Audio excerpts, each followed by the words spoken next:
The live stream's now commenced. Thank you. Okay, elected members, if you'd please stand for the local government prayer and acknowledgement of country. We acknowledge the traditional custodians of our beautiful land and our surrounding waters, the Wurundjeri and the Ngarrindjeri people. As a community, we recognise and respect their cultural connection with the land and waters. Councillor Glassbrook, you'll need to unmute your microphone. Thank you. Almighty God, we ask you to bless this council and allow it to be an agent of change for the people of this city and beyond. Direct and prosper its deliberations to the honouring of your name and the welfare of the people whom it serves. Amen. Amen. Councillor Charles, you'll need to get. We gratefully acknowledge the men and women of the Navy, Army and Air Force who made the supreme sacrifice in the preservation, I'm sorry to say, of Australia's freedom and democracy.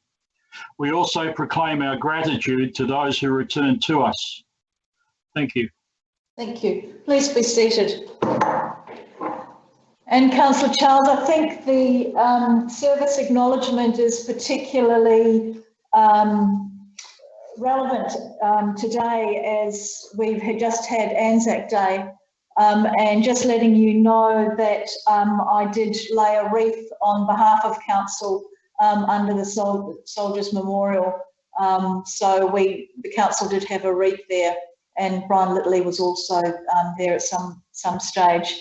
So welcome to you all for the first ordinary council meeting that we have held over Zoom and via electronic means, and welcome to all of the community members who are also looking at this, because, as you know, it is live streamed. So welcome to all of you at home. We have done this before at our last special council meeting, and that was much shorter, but we all know how it works, and it worked very well. I think the main thing to remember is to keep your microphone off unless you're talking, otherwise we'll get that feedback. Can I just say before we start that we're really happy with the response of the Victor Harbor community in relation to the COVID-19 and the request from the state government and from the council to socially isolate, to carry out essential services only. It's been working really well in Victor Harbor and in South Australia as well. And over the last 4 days, there's been no new diagnoses. So we're really happy. It's not the time to relax, even though a lot of us really want to relax and we're missing catching up with friends and going out. We really need to bunker down for a few more weeks before restrictions can start to be lifted. And so please keep it up. Do your exercising, do your walking, do your gathering in small groups, but stay, 1.5 metres apart so that you are getting some socialising. If people if people in the community need any information, the council website has got a fantastic page that's devoted to updating local and state information around COVID-19. And please, if you have any questions, don't hesitate to ring the council because the front desk community service counter staff are more than happy to answer any questions that you have. Keep up the good work, and from the council's perspective to the community, thank you very much for all of the work that you have been doing in keeping us safe. We don't have any apologies or leave of absence. We don't have any items adjourned or laying on the table. I'll just remind you that we will, on item 6, be addressing conflict of interest. So if you can think you've got any conflict of interest provisions, just make a note of that in relation to material, actual, perceived conflict of interests for any items that are being considered on the agenda. But we move to item 5 now, 5.1, which are minutes of the previous meeting on the 23rd of March 2020. and the recommendation is the minutes of the ordinary meeting be confirmed as true and accurate. Do I have someone to move that way? Thank you, Councillor Henderson. And do I have a seconder for that? Councillor Schofield, thank you very much. Do either of you want to speak to that? No, does anybody want to speak to that? No. Yes, Councillor Kemp, have you got some paper?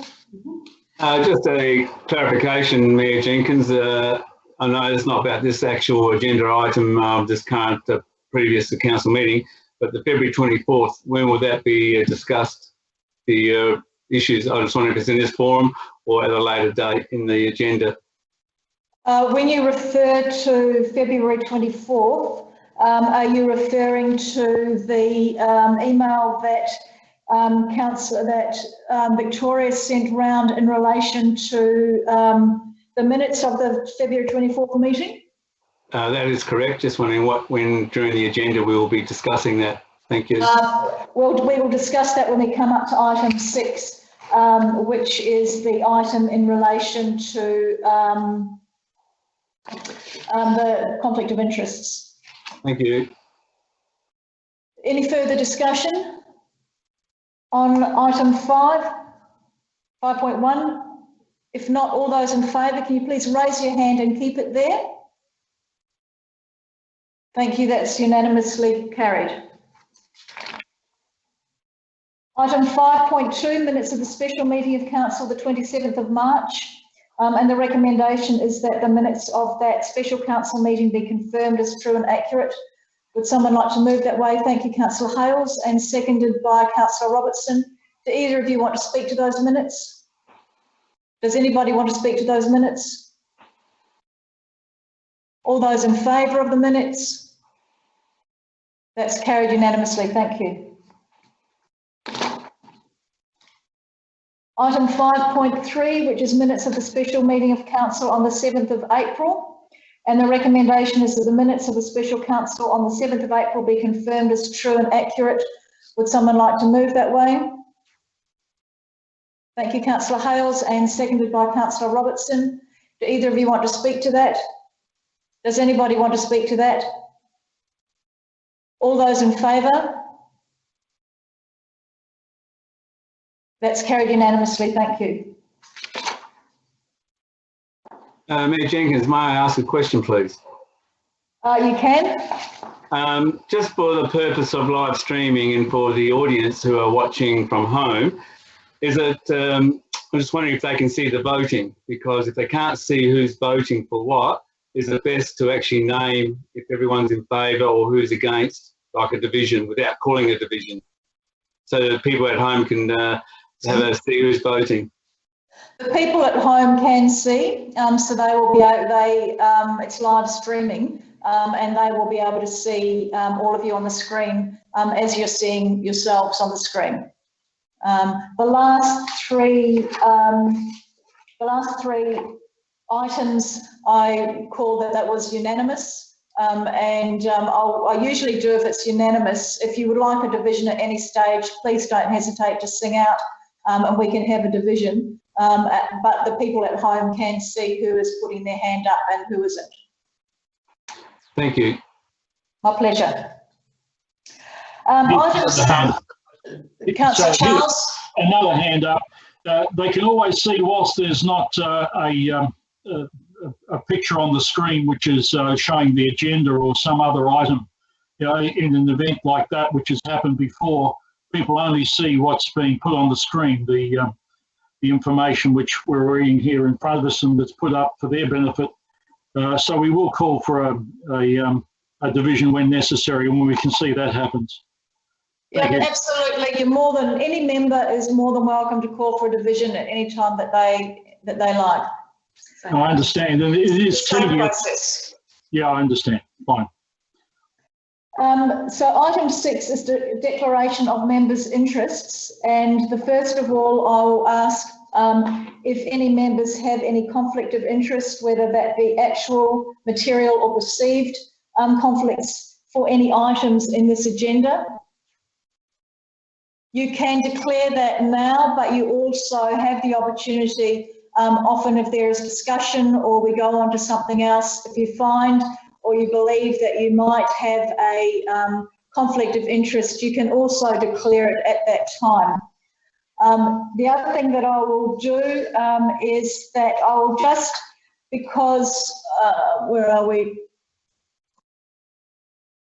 Councillor Kemp and I think also Councillor Glasbrook raised some concerns in relation to the minutes of the February council meeting and said that there were community members that were concerned as to when a member should declare a conflict of interest.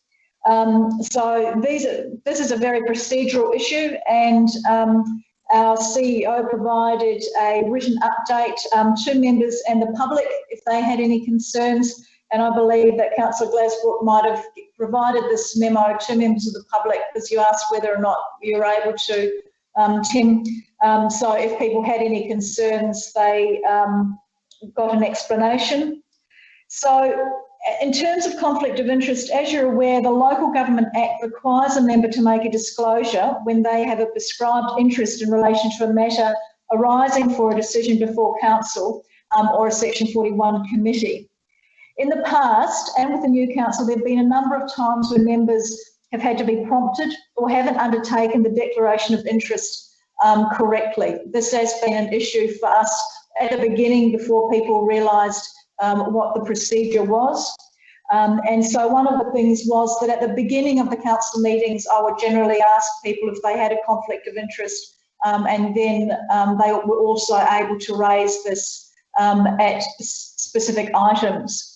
I think in order to assist with this, agenda item 6, declaration of members' interest, was added to the order of business to also remind members that they need to be aware of the matters which are to come before council and consider whether they have an interest which may give rise to a conflict in respect of any matter that requires a decision of council. Furthermore, this item provided members with the opportunity to provide me, the Mayor, with advance warning on when they might have a conflict of interest relevant to a council matter. We have, as a result of the questions raised at the February council meeting, entered into the minutes under item 6 the verbal notice that was provided by those members who gave advance notice to me around their conflicts. However, as explained to you at the meeting, some members do not realise that they have a conflict of interest until the actual matter is about to be considered by the Chamber, at which time it is recorded in the minutes as outlined below. To clarify, when a member declares an interest, they must disclose the interest, whether it's perceived, actual or material, at the time the matter arises for consideration. So even if they don't, if they forget to raise it at item 6, they must raise it at that time that matter is being considered in the agenda. When they make an actual and perceived interest, they must also advise their intention on whether they will participate in the meeting and how they intend to deal with the conflict, example, stay in the chamber and participate in the debate, or leave the chamber. In regards to members who make a material conflict of interest, they must leave the meeting, including any area set aside for the public, example, the gallery. They need to leave. This is so that the member cannot view or hear any discussion or vote at the meeting or influence the debate in the chamber. When a disclosure is made by a member at council or a Section 41 committee, they must be recorded in the minutes at the time the matter arises for consideration and shall include the time, the nature of the interest, the manner in which the member has dealt with the interest, example, voted or left or stayed in the chamber. Details of the disclosure should be recorded directly above the item heading or immediately after the item heading and before any motion is moved, to provide evidence that the interest was declared before the matter was considered by council. When a member is aware before the meeting that they have an interest in the matter before council, they should be completing the conflict of interest disclosure form in advance and providing it to the chair or the minute taker at the meeting. This assists the smooth running of the meeting and helps the minute taker to record the details. While I understand that this might not be the case in all instances, especially where a conflict of interest is only realised through discussion at the meeting, in this interest, the minute secretary will provide the member with a conflict of interest disclosure form for them to complete at the time that the member declares an interest. In relation to the Zoom meetings that we have now, if you believe prior to an item that you have a conflict of interest, that will be emailed to you straight away to fill out and to bring back. You must still declare a conflict of interest and what you aim to do. In regards to your concerns relating to the recording of the conflict of interest, the CEO listened to the February council meetings and confirmed a number of points, which I won't lay out. You have got that memo. But based on that information, I can confirm that she found that the February meeting council minutes were a true and accurate record of the meeting. If you do have any clarification, please don't hesitate to ask our CEO and she'll be able to clarify that for you. So we've now come to item 6 and I'm asking Councillor Kemp, you have a question?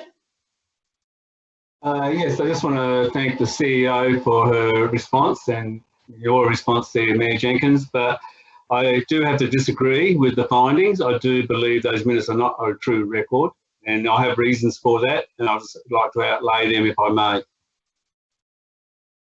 Go ahead. The reasons why I believe they're not correct, because if you look at what the idea of why we have minutes is in real times record a committee meeting. What happens? We have a chronological order of agenda items, which we follow. Against those agenda items, the information has to be recorded as to what happens in that agenda item. My concerns was raised to the CEO at the time in the following meeting was that the minutes weren't correct. I wasn't challenging about what the conflict of interest process was. It was about the actual minutes. What I find is that the agenda item 6 in the minutes is not a true record of what was perceived or what was stated. The two councillors and the mayor who made a statement at agenda item 6 at the council meeting just made a notation that they had a perceived conflict. The actual minutes show that they declared a conflict of interest at certain items, which is not correct. Their declaration was made at the actual agenda item, but not at agenda item 6. So that is not a true recording of the accuracy of what was said at agenda item 6. So that's what my query was, and that has not been addressed. What the CEO has provided, yes, is a true record at the actual agenda item. You know, they were recorded. The fact is, though, agenda item 6 is false because it's not correct on how what transpired during that discussion under agenda item 6. There's no declarations made. The agenda item in the minutes is stating there is a declaration made at that time. That's not correct. Beg to differ. I mean, I think it's the item there is as a reminder. I can make sure that the minute secretary just makes a note and doesn't use the word declaration, but the minutes are actually a record of council's decisions. There isn't usually any commentary or various discussions. I think we've had those conversations before, but I can make sure that the correct word is used and not a declaration, but it was noted because members are stating that they do or will have a conflict at those items. That's what the item was there for, was as a reminder, and that's because we have had some challenges. What we can actually do, which we have in the past, is not put anything in at number 6. It's purely just a reminder for members to note that they need to declare their conflicts of interest and not put anything in that item at all, because it's not a time for making decisions. I will now move on to item 6. If anybody has any declarations of interest, would they put their hand up if you're aware of any? Councillor Kemp, you do. What item would that be for? I have a perceived conflict of interest at item 11.3, the City of Victor Harbor Grants Program, as I'm a member of the Carrigalinga Board of Management, and they're requesting some grants to support their board function. So I'll be putting in a perceived conflict of interest. I'll stay online, but I will not vote for that agenda item. Thank you, Councillor Kemp. Anybody else? No, thank you. Sorry, just before we move on to the agenda items, can I just remind members, you need to keep your cameras on at all times, unless, for example, no different to be in the chambers if you need to take a break. if you just obviously indicate to the mayor that you're just stepping away to take a break, then turn off your screen so we know, we'll state that you've left the meeting, for example. But to make sure that we meet our requirements, having an electronic meeting, you must have your camera on at all times so that we can see that you are remaining in the meeting, basically remaining in the chamber in your seats. If that's okay. Thank you, Victoria. We've had a request for a deputation from Mr. Ben Blatchford, and that deputation has been refused. Mr. Blatchford was advised in writing that his questioning and allegations in relation to the Crozier Hill development against council and council staff will no longer be tolerated. In accordance with council's unreasonable complainant conduct management policy, any further correspondence and or communication from him in relation to the Crozier Hill development will not be responded to.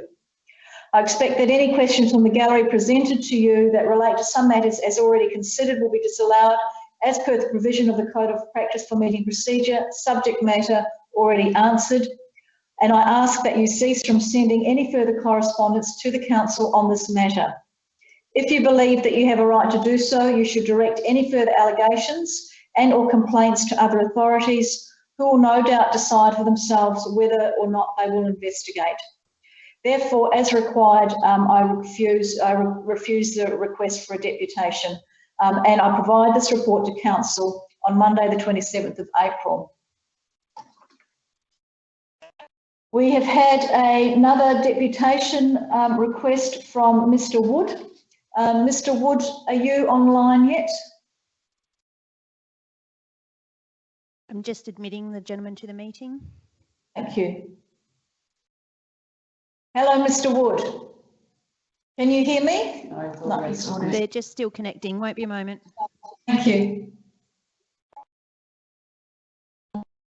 Should be able to go now, Moira. Thank you. Hello, Mr. Wood. Can you hear me? Good evening, Moira. I'm here with Colin Woodsellers Tours in attendance, and thank you very much for allowing us to present to you this evening. My pleasure. You have, the deputation is 10 minutes, Mr. Wood. That includes question time. So you may want to make it a little bit shorter than 10 minutes so that if any of the councillors have questions, they can ask you any questions. So please go ahead. Thank you very much, Mayor. I don't intend saying too much at all. I've circulated a paper to you that is a paper that in good faith puts forward some other concepts for the Bridge Terrace development in line with the meeting that was held on the 17th of March at Bridge Terrace, where the council was encouraging and receptive, and you were, Mayor, of further concepts being put forward. They've been put forward in this document, and we would like to think on behalf of a group of ratepayers that they be considered, and that the matter of the Bridge Terrace bike track remain open, in the sense that these matters be considered in conjunction with Concepts 1, Concepts 2. We have put up a number of concepts in Concept 3, and we've also put a Concept 4 up. And we've also done a bit of a preamble, which you've read, and I don't intend going through them, but we believe that the preamble, a number of the items in the preamble are quite relevant to the decision making that the council might or might not want to go through. So I've got nothing further to say other than I hope that everyone has read that paper that's been put forward. It's been put forward in good faith, and we thank you very much for allowing us to keep this matter open. In line with the discussions that we had at Bridge Terrace, and look forward to seeing how council digests not only these other concepts, but if they do accept them, how they'll handle them and carry through with this particular process. So that's all I've got to say. Colin would like to say a couple of things as well, and then very happy for the balance of the time remaining to take any questions you might have of us.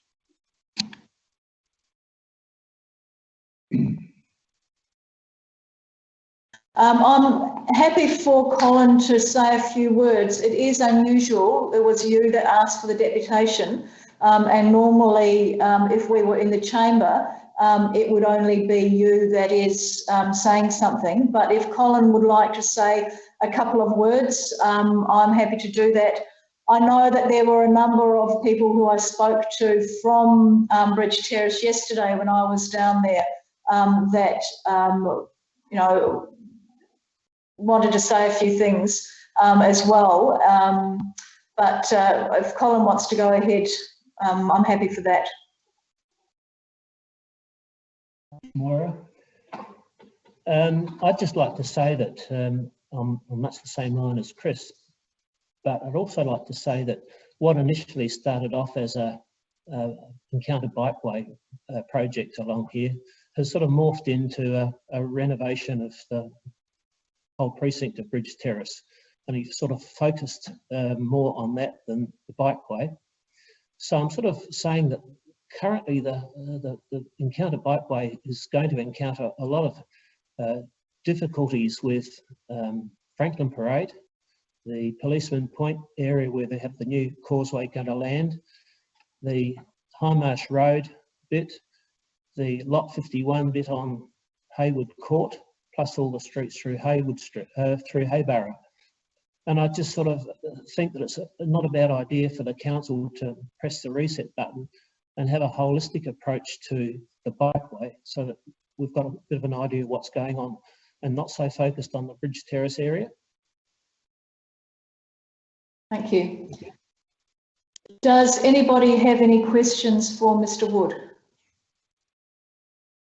Councillor Kemp and then Councillor Robertson.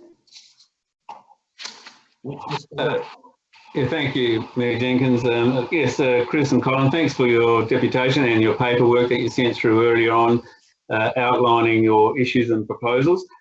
How do you see council drawing up a master plan for the whole Encounter Bikeway from the Bluff to our Alexandria boundary with them, and seeing, is that what you're asking for, is to spend some money on doing a holistic view of a master plan so the community can actually see what it looks like and how it would operate and how it all fit together?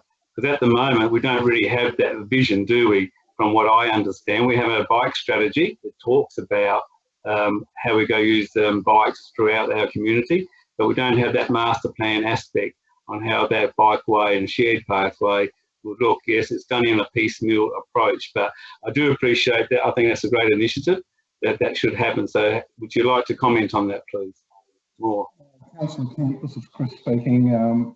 Certainly that was a theme that we put through in the paper that you've received.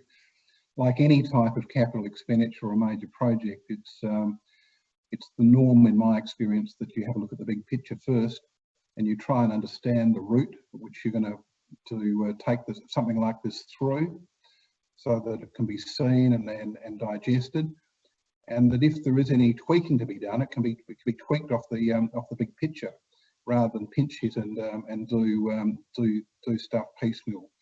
So like any type of prudent financial planning and design, my experience is that looking at the big picture certainly takes precedent over any type of way of going about it that doesn't consider that.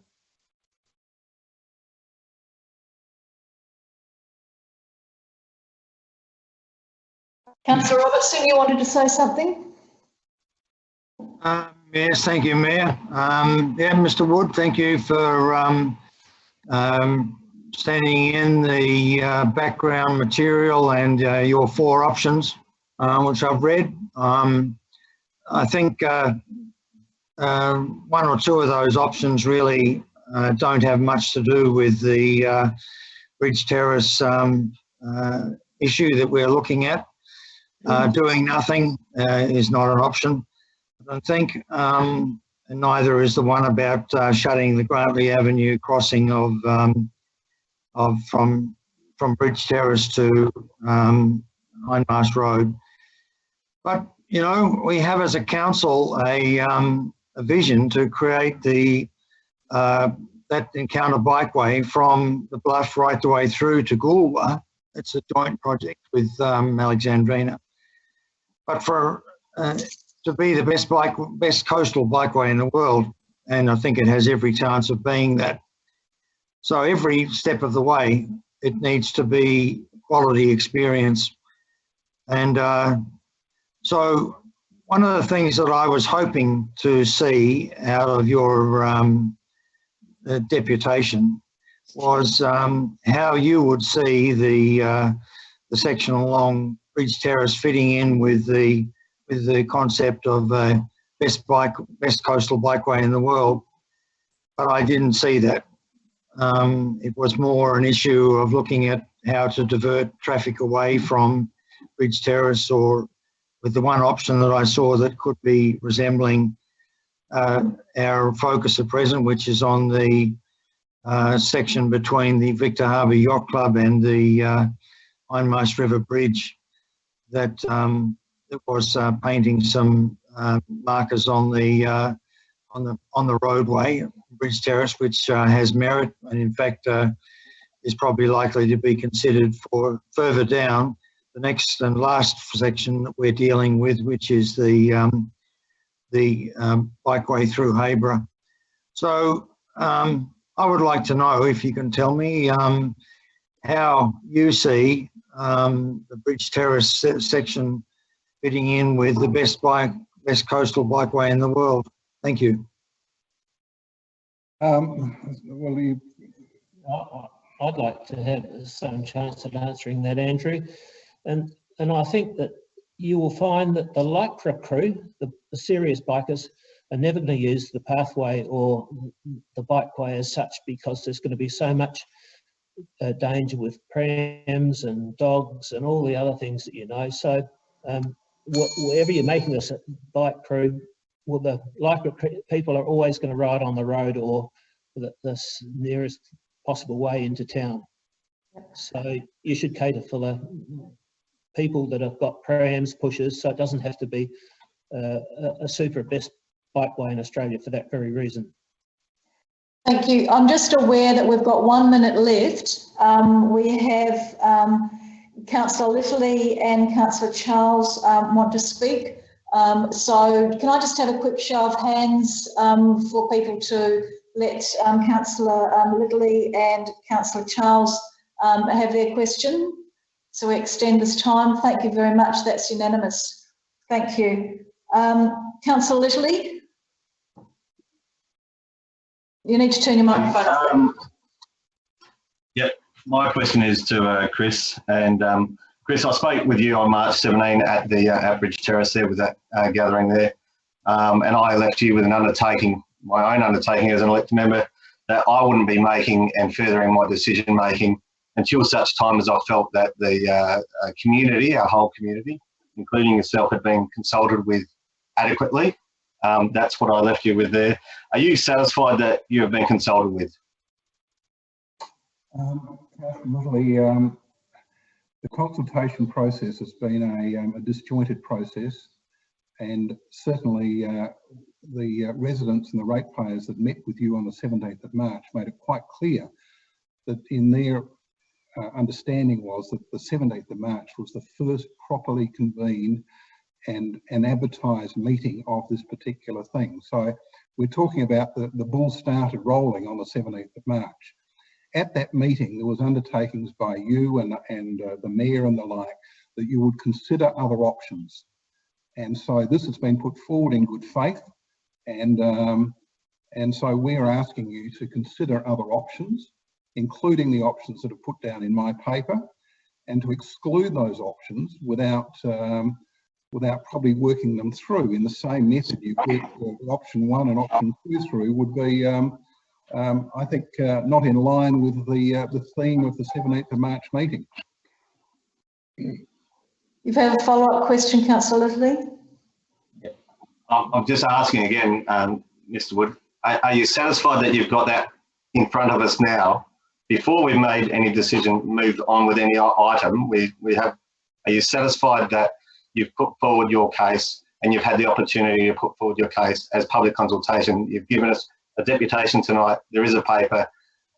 This is your personal stuff. The broader group as well. I understand that there's a great number of consultative reports back.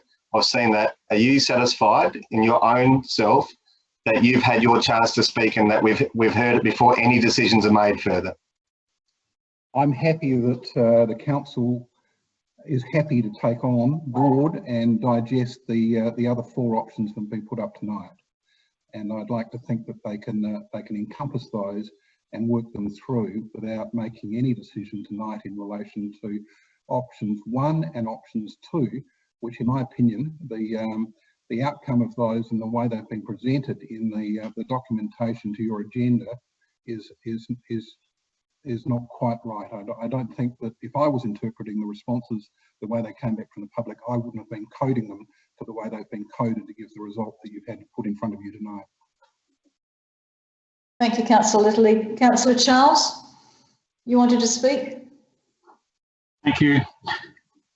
Simply to say, this is, with the exception of perhaps that one point that was raised by Councillor Robertson, the closing off of that exit just opposite Grantley Avenue and across the train line would be fraught with a lot of problems.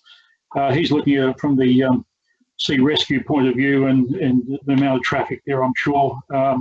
It is an intersection which is going to be revamped in due course. There's been we're aware of the many accidents that occur there and the problem there is getting back out there, but the way Victor's laid out, unfortunately, it doesn't allow for that to be closed off completely.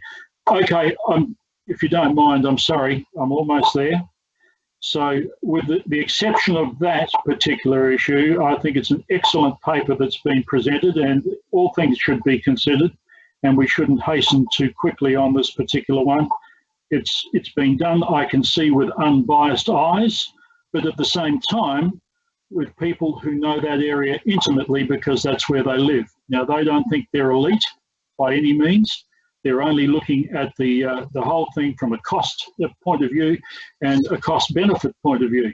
So, you know, we've had a huge number of people go for option 2 and only a few going for option 1. But a great many of those people wouldn't be regulars there. They wouldn't have any, well, regulars to the extent that the people who live there. We have to look at this a little bit more closely, if you ask me. And I really am not happy about voting for it tonight, either way. Thank you. Thank you. Thank you very much, Mr. Wood, for taking the time to come and talk to us about your views and the alternative options. It's very important for us as council to get the views of the community, and that's part of our community consultations. So thank you very much to yourself, and also for, beg your pardon, another Mr. Wood, your partner in crime up there? Yes. Colin. Colin, thank you very much as well for taking the time. And I can assure you that through your deputation and through the paper that you presented to council tonight, your views will be considered, as will the views of the other residents who have provided input into the consultation. So thank you very much. We now move on to item 9, item 8, questions from the gallery, and and there are no questions from the gallery. There are no petitions, item 9, and so we move on to item 10, Office of the Chief Executive Officer, and 10.1, which is outstanding resolutions. The recommendation is that council receive and note the outstanding resolutions report. Can I have someone to move that way? Councillor Schofield, and a seconder, Councillor Hales. Do either of you want to speak to that? Does anybody want to speak to it? Councillor Kemp. Thank you, Mayor Jenkins. I can't support this as it stands because when I look through the outstanding resolutions, they only go back a couple of years. There were items for 2016 which are now missing. So whether this report was presented incomplete or missing pages, I don't know. But I think from what I've been presented, I can't support to receive and note these outstanding resolutions because they're incomplete from the previous council meeting. Is your question, Councillor Kemp, are the outstanding resolutions complete on the report? That's what I'm saying. I believe they're not completed because there are items missing off the outstanding resolutions, or there's pages missing. So I can't see how we can receive and note the report if it's incomplete. Could you tell me what you think is missing, please? The outstanding resolution only goes back to 2019. It doesn't go back to 2016. I do recall there was always an item in 2016, always the first item on the outstanding resolution, but they have disappeared. And the only item that remained on from 2016 was the Home Marsh Road, the Lot 51 item, and that was that we were waiting for the dedication. And since we had the receipt from the minister that he was not going to dedicate it, that item was closed, because that's what the item was ascertaining, that we actually pursue a dedication, and we received closure of that. But obviously the matter is still with us because there's been a further motion now, which is now a current motion of this council. So that's all I recall from 2016. But if you have another item from them that's missing, please let me know, and I'm happy to follow it up. oh, look, thank you, CEO, but I guess it's not on the completed list. If the 2016 item for Lot 51 has been completed and closed, then it should be registered on the completed resolutions list. That's correct, it should have been. But it's not. Okay, well, I'm happy to update that accordingly, if that is the only one, but unless you've got any others that you recall. Well, I think I'll need to email you if I come across others. A bit hard when I don't have the actual completed list. So there are items, no doubt, from 17 and 18 as well. Things like the Carrigalinga House building fire safety requirements should be completed now and should be on the completed list, but that's not there as far as I can tell. But anyway, I need to email you those discrepancies. That's fine. I do state that obviously you're just receiving and noting it. You're not re-endorsing any of these items. So you can still receive and note the outstanding resolutions, but I'm happy to follow up and see if there's items, once you ascertain what they are, that aren't on the list, and update it accordingly for members. Are there any more questions? No, in that case, I'll put that recommendation to the floor. All those in favour of receiving and noting the outstanding resolutions report, can you please put your hands up? Those against? That's carried, thank you. All the division. Those people for, can you stand up, please? Wait for Karina to set up. I'll just wait for Karina to set up for the division. You look like you don't have a head, Councillor Mann. Thank you, Moira. Mayor Jenkins. Okay, Councillor Schofield. Councillor Hales. Councillor Henderson. Councillor Glasbrook. Councillor Robertson, are you standing up or not? Yes. Yes, I'm standing. Okay, Councillor Robertson. Councillor Litterley. And Councillor Mann.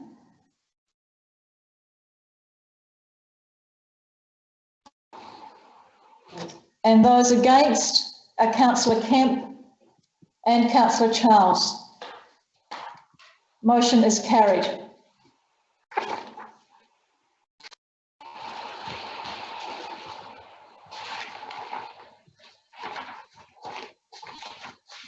Councillor Kemp, can you turn your microphone off, please? My apologies. Thank you. We now come to 10.2, public access and public consultation, notice number 2, 2020. This is in relation to changes in the Local Government Act as a result of the coronavirus as a public health emergency. And so this is something that the Local Government Association has asked all the councils to do, and that we've needed to actually have you endorse. So the first recommendation is that council receive and note the public access and public consultation notice 2020 report. Councillor Robertson, you moving that way, and Councillor Schofield seconding that. Yeah, Do either of I you want to speak to that, Councillor Robertson? Initially I put my hand up, Mayor, to ask a question. I've jumped the gun on the moving it, but I'm happy to do that. But my question, if I might, Certainly. is that I've read this and the actual recommendations go over 3 pages, and I'm just wondering, why don't we do this en bloc? I mean, it's pretty uncontroversial stuff, because you started off doing just one, and I was thinking, well, why not do the lot? Yeah, I agree, Councillor Robertson. I was going to do the receiving it and noting it, and then I was going to request that all the rest were done en bloc, because I do agree it is very long and it all covers the same issues. They're not separate recommendations or separate motions as such. So I'll just do this first recommendation, the receiving and noting, and then if it's all right with the other elected members, I'll request to do the rest en bloc. Are you happy for that? Yes. Yep. Do either you or Councillor Schofield want to speak to that first recommendation, receiving and noting it? No. Does anybody want to speak to that? No. If that case, all those in favour? That's carried unanimously. Thank you very much. As Councillor Robertson said, the second recommendation, well, the second, third, fourth and fifth recommendations are very similar in terms of the procedural issues relating to public consultation and public access as a result of the changes in the Local Government Act. And if everyone's happy to do them en bloc, I can do them en bloc. Are you happy for that? Would someone like to move them en bloc? Councillor Hales moving them en bloc? Yeah. And Councillor Henderson, I saw, sorry, your hand was up. So moved by Councillor Hales and seconded by Councillor Henderson. Do either of you want to speak to those motions? Does anybody want to speak to that? Councillor Kemp? Just a question of clarification. When you look at the public consultation policy where the changes have been made to reflect these resolutions, also, they won't remain in there while the major emergency is still on, by the declaration by the government, and would that be changed back to the normal policy after the emergency declaration is finished and the pandemic is subsiding? That is correct, Councillor Kemp. Thank you. Any further questions or anyone else want to speak to the recommendation? If not, I'll put it to the floor. All those in favour? Those against? That's carried unanimously. Thank you very much. Item 10.3, review the request for service policy. The first recommendation is that Council receive and note the review request for service policy report. Councillor Henderson moving that way and seconded by Councillor Schofield. Do either of you want to speak to receiving and noting the report? Does anybody want to speak to that? If not, all those in favour? That's carried unanimously, thank you. The second recommendation is that Council adopt the request for service policy as provided in attachment A to this report. Would someone like to move that way? Councillor Henderson, and seconded by Councillor Mann. Either of you want to speak to that? Councillor Henderson?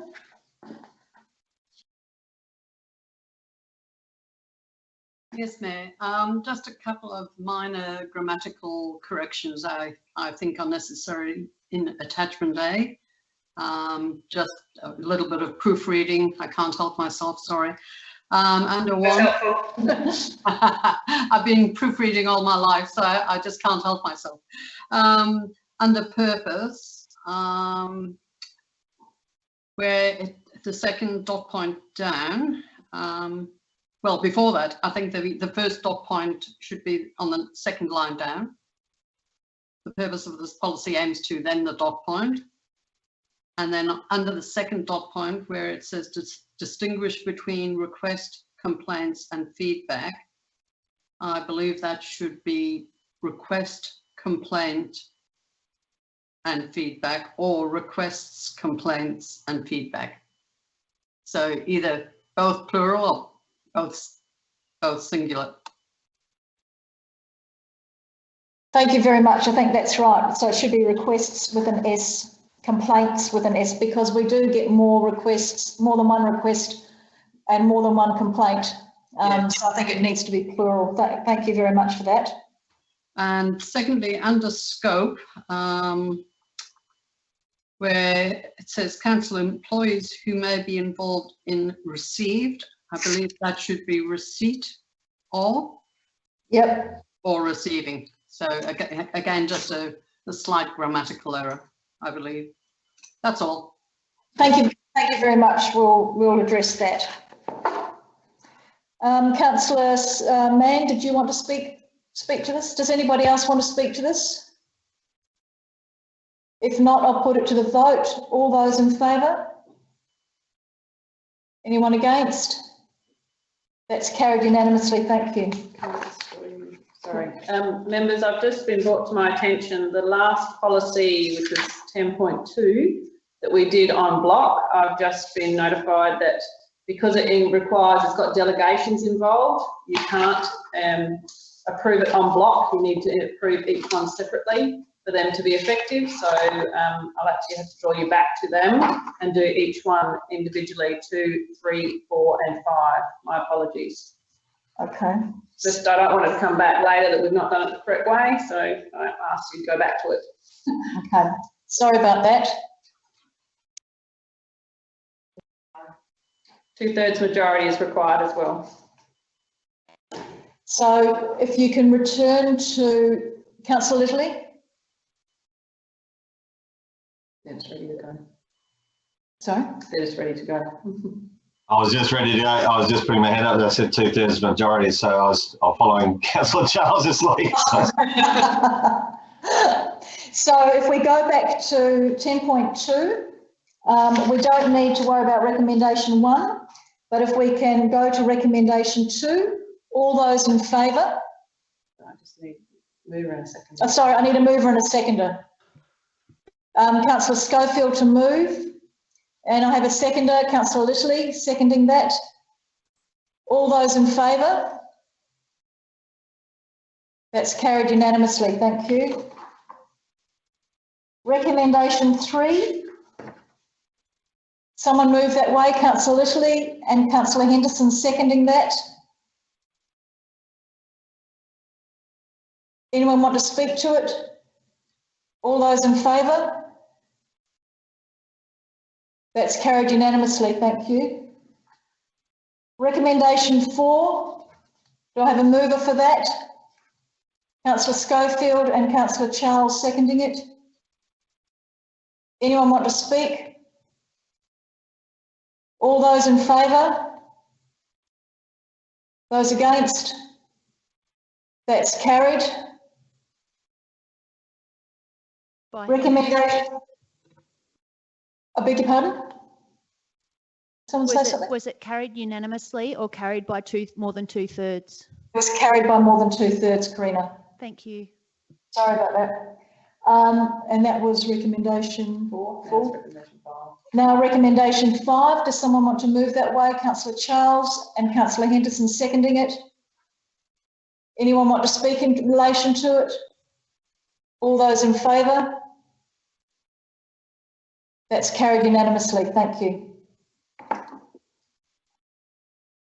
Thank you. Thank you very much for going back to that, and I apologise for. No, I apologise. We can all apologise. So we've just done the 10.3 review request for service. So now we're up to number 11 and 11.1, Business Victor Harbour draft a memorandum of understanding. And the first recommendation is that council receive and note the Business Victor Harbor draft memorandum of understanding report. Would someone like to move that way? Thank you, Councillor Henderson, and seconded by Councillor Schofield. Do either of you want to speak to that? No, does anybody want to speak to that? If not, I'll put Councillor Glasbrook.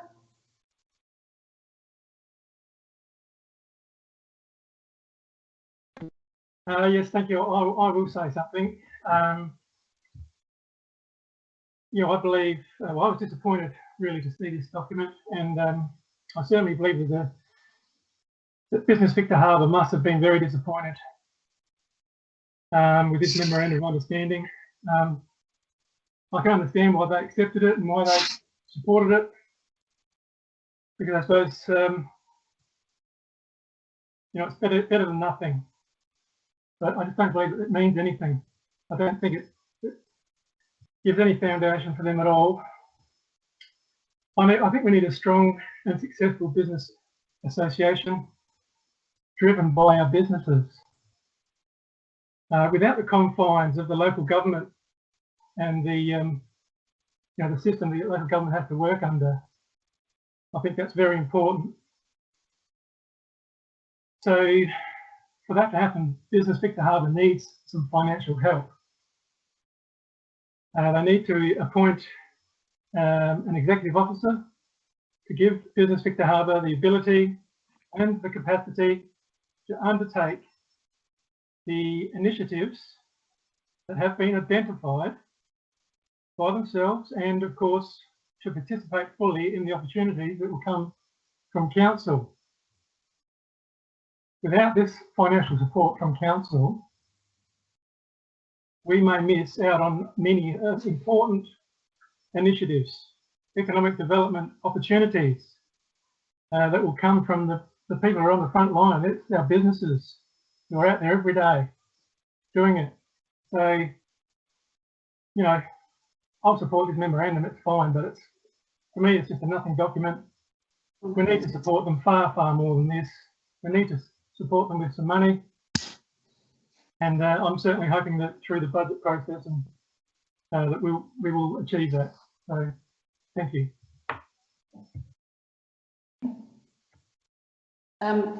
If I may, through the Mayor, I agree with you, Councillor Glasbrook, but this council has not had an economic development strategy in its time, so it has not been clearly focused as to where it has invested its funds economically. It's been quite random. So I think the first thing this council has to have is a clear economic development strategy, because one of your remits within the Local Government Act is to assist with the prosperity and the direction of its community. And I think this memorandum is far more than what you've had in the past, and it's a step in the right direction. And I think it's about enabling and supporting Business Victor Harbor. I'm very much in support of that. But I think it needs to be a staged approach, and at this current time, Business Victor Harbor needs to have the support to develop its governance framework and stability for it to be a strong support partner with City of Victor Harbor in supporting our business community. So I completely agree with you, and that's where we're heading, and that's the direction we are heading in. Thank you, Councillor Glasbrook. Councillor Kemp, can I just remind people that we are receiving and noting it. We're not endorsing it at this stage. So you're happy to leave it, Councillor Kemp, until the next? Yep.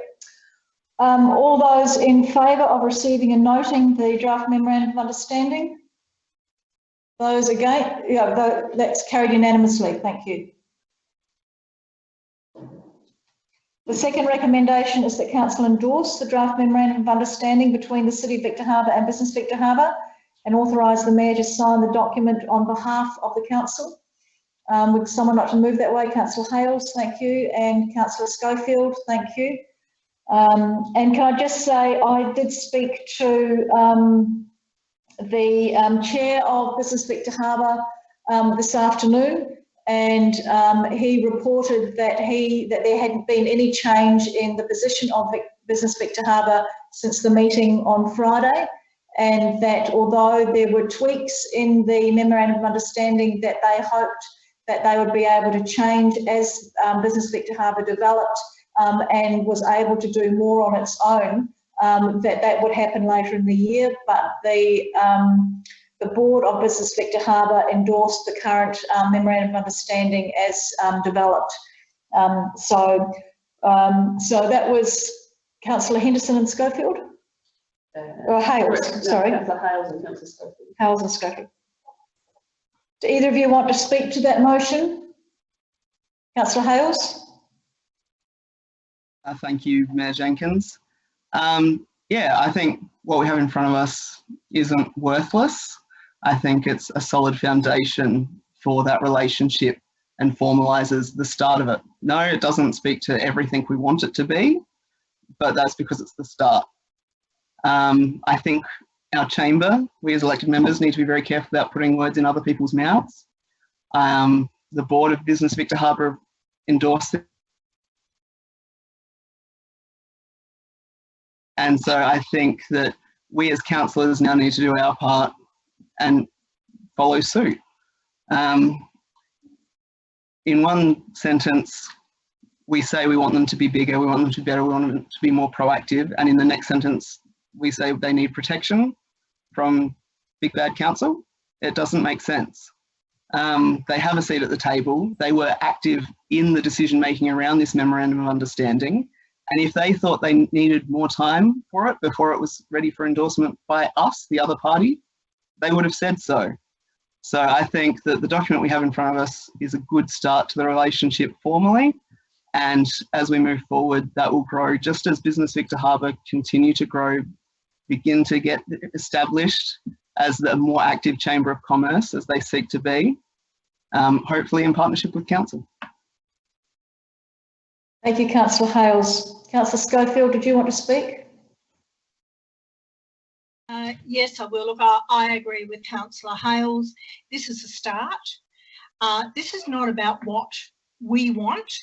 This is about what the two bodies agree and how they agree in working together. And as Councillor Hales said, at this particular stage, Business Victor Harbor are happy with most MOUs and that they are working documents. And I think as we go along and we're able to sit down and have a little bit more discussion, then perhaps the MOU will change. But at this particular stage, Business Victor Harbor have indicated that they're happy with what we've got, and I believe that we should be supporting their decision. Thank you. Thank you, Councillor Schofield. Does anybody else want to speak to this? Councillor Kemp, you had your hand up earlier on. Thank you, Mayor Jenkins. Before I speak for or against this motion, I just want a clarification in some of the commentary. I'm not quite sure the statements here are valid or correct. Page 51, just above table 1, it talks about Business Victor Harbor in its paper re-imaging. The last sentence says, below extracts have been taken from the Business Victor Harbor proposal. Just to interrupt you, sorry, Councillor Kemp, that's from the other report. That's not related to the MOU. That's related to the Regional Growth Fund application. Yeah, my apologies. I picked up 2 pages with 1. Okay, I'll get back on track. I do support the MOU in its intentions, what it's trying to achieve by the City of Victor Harbor and the Business Victor Harbor working in collaboration. But I am a bit concerned by a couple of statements under section 3 of the intent. And to me, some of those statements do not support collaboration. 3.13, 3.14, 3.2.3 and 3.2.4. To me, it's about, how I read is that the council will support Business Victor Harbor where deemed reasonable, determine the needs, expectation, or they'll seek and consider advice from Business Victor Harbor. And Business Victor Harbor has to respond by support council programs and initiatives that aim to help local businesses and foster economic development, irrespective of what that means. And take time and seek to understand decisions of council that may seem poorly conceived before making public statements. To me, that goes against collaboration. It's all about council saying, you do what we say and we may consider what you say. So I think, to me, that is not what you call collaboration in the process. So if those 4 items are removed, I think the MOU is workable, and I think it will work quite well, and it can be developed further. But those 2, I think, are negatives in the MOU. So if they stay in, I will not be supporting this. Thank you. Does anybody, Councillor Robertson, you had your name, you wanted to speak? Yes, thank you, Mayor Jenkins. I'm sorry that I really disagree with Councillor Hales and Councillor Schofield. You know, it's not a matter of you have 2 partners in this agreement, one that's in a very powerful position, that's the council, the administration of the council, because it's the first time it's come to the chamber. And the other is Business Victor Harbor, which we know has got very little money, is being run by business owners who are at this stage right now trying to save their businesses from going under, and also trying to do as much as they can to keep their employees and to keep their businesses open. The Business Victor Harbor Board, just for the information of members here, the last meeting that the board had was on the 7th of April. And at that stage, they felt that, well, let's keep the ball rolling in the spirit of let's make it happen. We'll accept this this memorandum of understanding that was put forward by the council. It's a lot of water, a lot of COVID water has flowed under the bridge since that 7th of April, when the board of Business Victor Harbor, endorsed this memorandum of understanding, and the chairman and the deputy chairman, of course, is the proper spokesman of the business associate, Business Victor Harbor. They go along with what their board is saying, and that's why they're saying they're happy with the arrangement it is. But from my point of view, I'm disappointed. I'm really disappointed in that the Councillor Hales says, oh, this is a start. Well, terrific. That's a start, yeah, that we're going to have this wordy stuff in there. No serious framework that sets out an arrangement for how to move forward, even. Just that we'll agree to talk nicely to each other. And what is that? And I'll remind people, I really remind all of you that we have an economic crisis coming at us in a few months' time. It's just around the corner. When all the props that make Victor Harbor look like a normal town, although there's not much traffic in it at present, that's one thing that's not normal about Victor Harbor, is that when the props are pulled out from under the present situation in our economy, in other words, the JobKeeper allowances, when that's driving people into Coles and Bunnings, and nowhere else, the restrictions on movements and opening up of non-essential businesses, people get an idea what's going to happen after that in terms of the number of job losses that we are going to have, the reduced income we have in a council that already has the lowest disposable weekly income in the whole state of South Australia.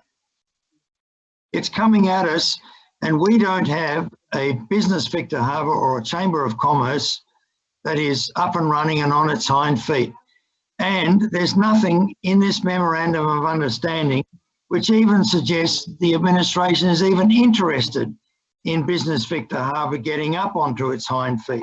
And I'll refer you to the background comment where it says here that the Business Victor Harbor has an important role in advocating for and delivering consistent and informed messages to government on matters that affect local business and economic development. They're just messenger boys.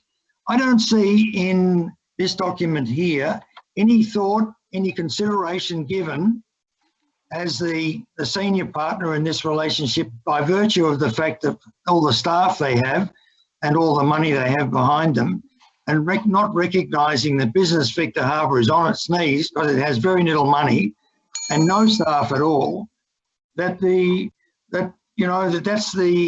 attitude that's presented in here. And I would hope that we never have memorandum of understanding issued again, which are at this sort of trite level. And I'm disappointed. To me, we're not taking on board seriously the need for, as quickly as possible, to get ourselves a Chamber of Commerce that's going to enable us to use the private sector to enhance the recovery of Victor Harbor after a few months' time has passed and the reality is obvious. Thank you. Thank you, Councillor Robertson. Do you want to respond? Okay.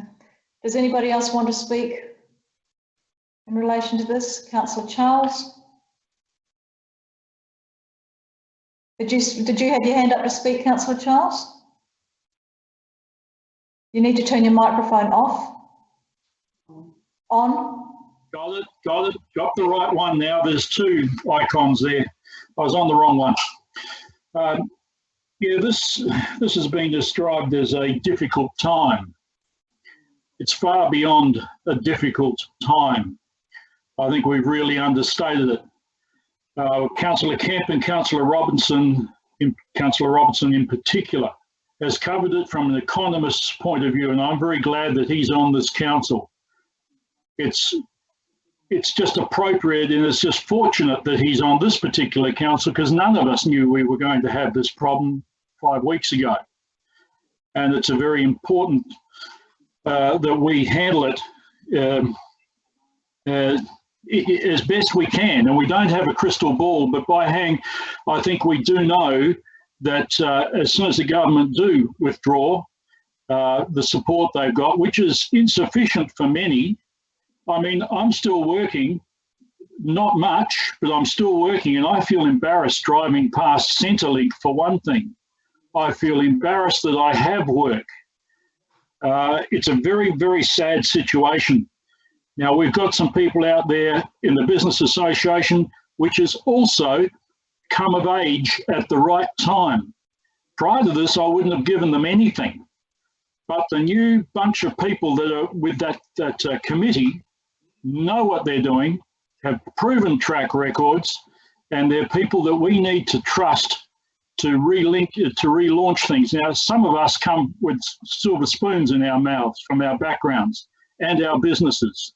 I worked mine up for 33 years, and I know how tough it is here under normal circumstances. Under normal circumstances, it's a mincemeat area, not steak. And unfortunately, what we're about to see, no one wants to spread panic, but by hang, we are going to be in a very bad situation very, very soon. Some of these businesses will not relaunch, and we have got to give it every bit of oxygen. We've got a stillbirth here, and we've got to do some serious work on it. And I'm not going to vote for this. Well, actually, I don't know. I know it is just a start, Councillor Hales, and we do need to make a start. So do we modify this? Do we vote for it? I don't know. I'll reserve my decision. Thank you, Councillor Charles. Councillor Littley?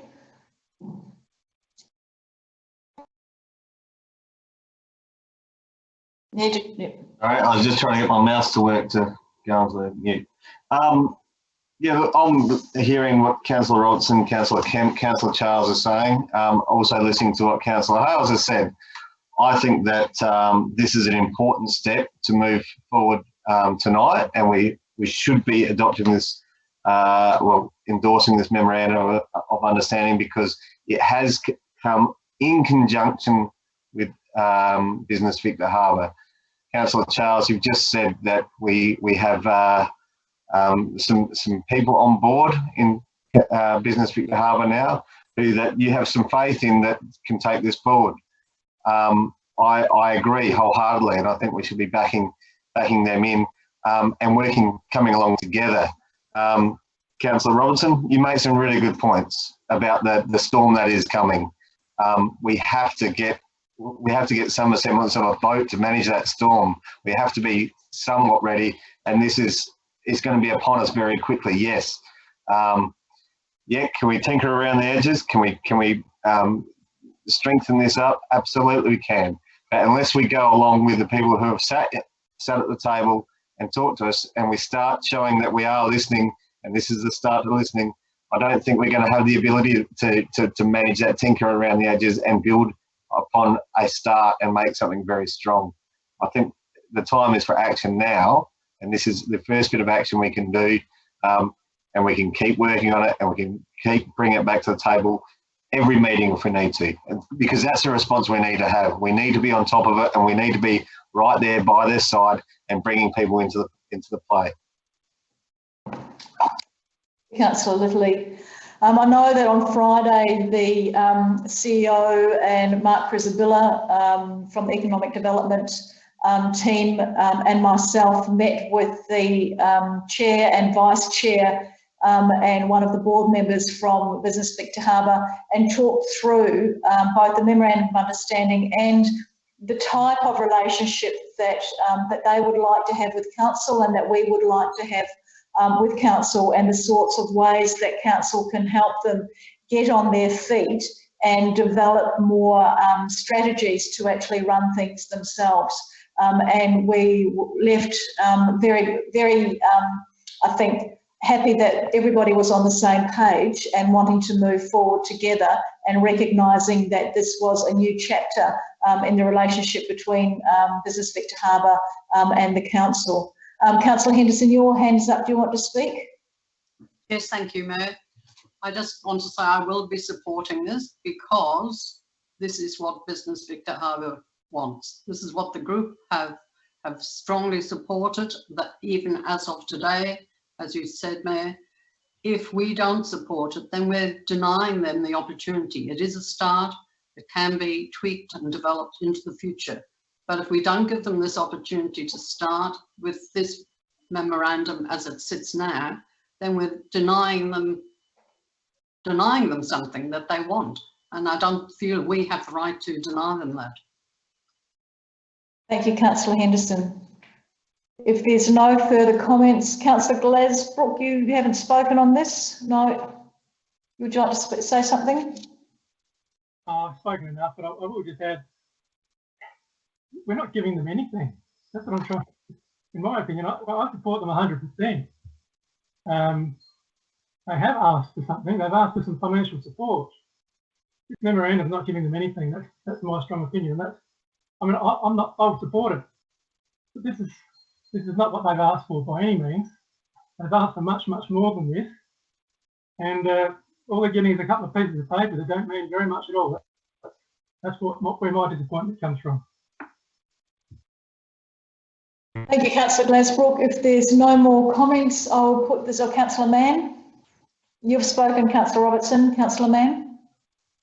Thank you, Mayor Jenkins.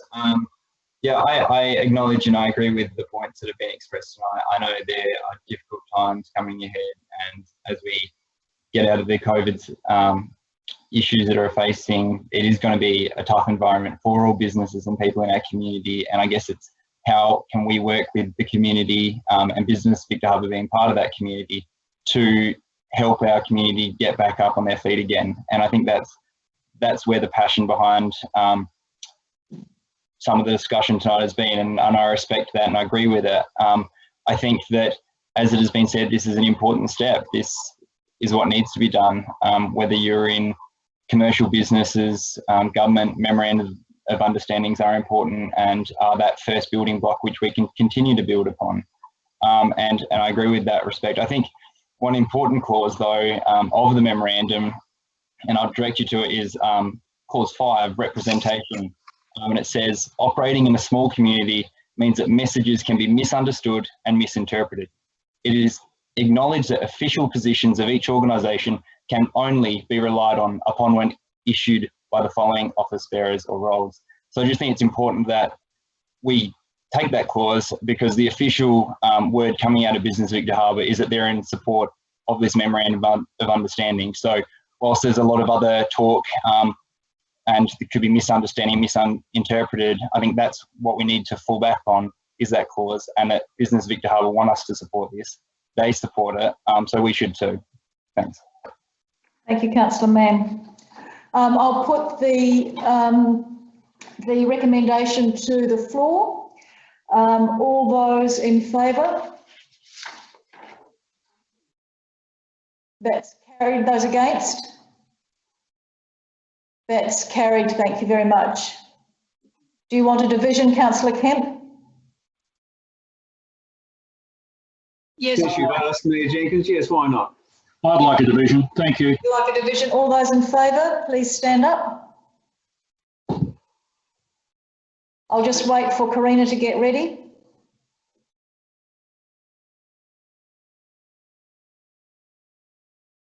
Thank you, Mayor Jenkins. Councillor Schofield. Councillor Hales. Councillor Henderson. Councillor Littley. Councillor Glasbrook. Councillor Charles, are you sitting down or standing up? A division gives a person an opportunity to change their mind. I'm sitting down. Okay, I wasn't sure. That's right. Councillor Mann and Councillor Robertson, are you sitting down or standing up? I can't tell. Mayor, I'm sitting down, but before I had my hand up to ask a question, but you didn't before this particular voting started. Sorry, I didn't realise you were going to ask a question. So you're sitting down. So that's all that was standing up. Those against? Councillor Kemp.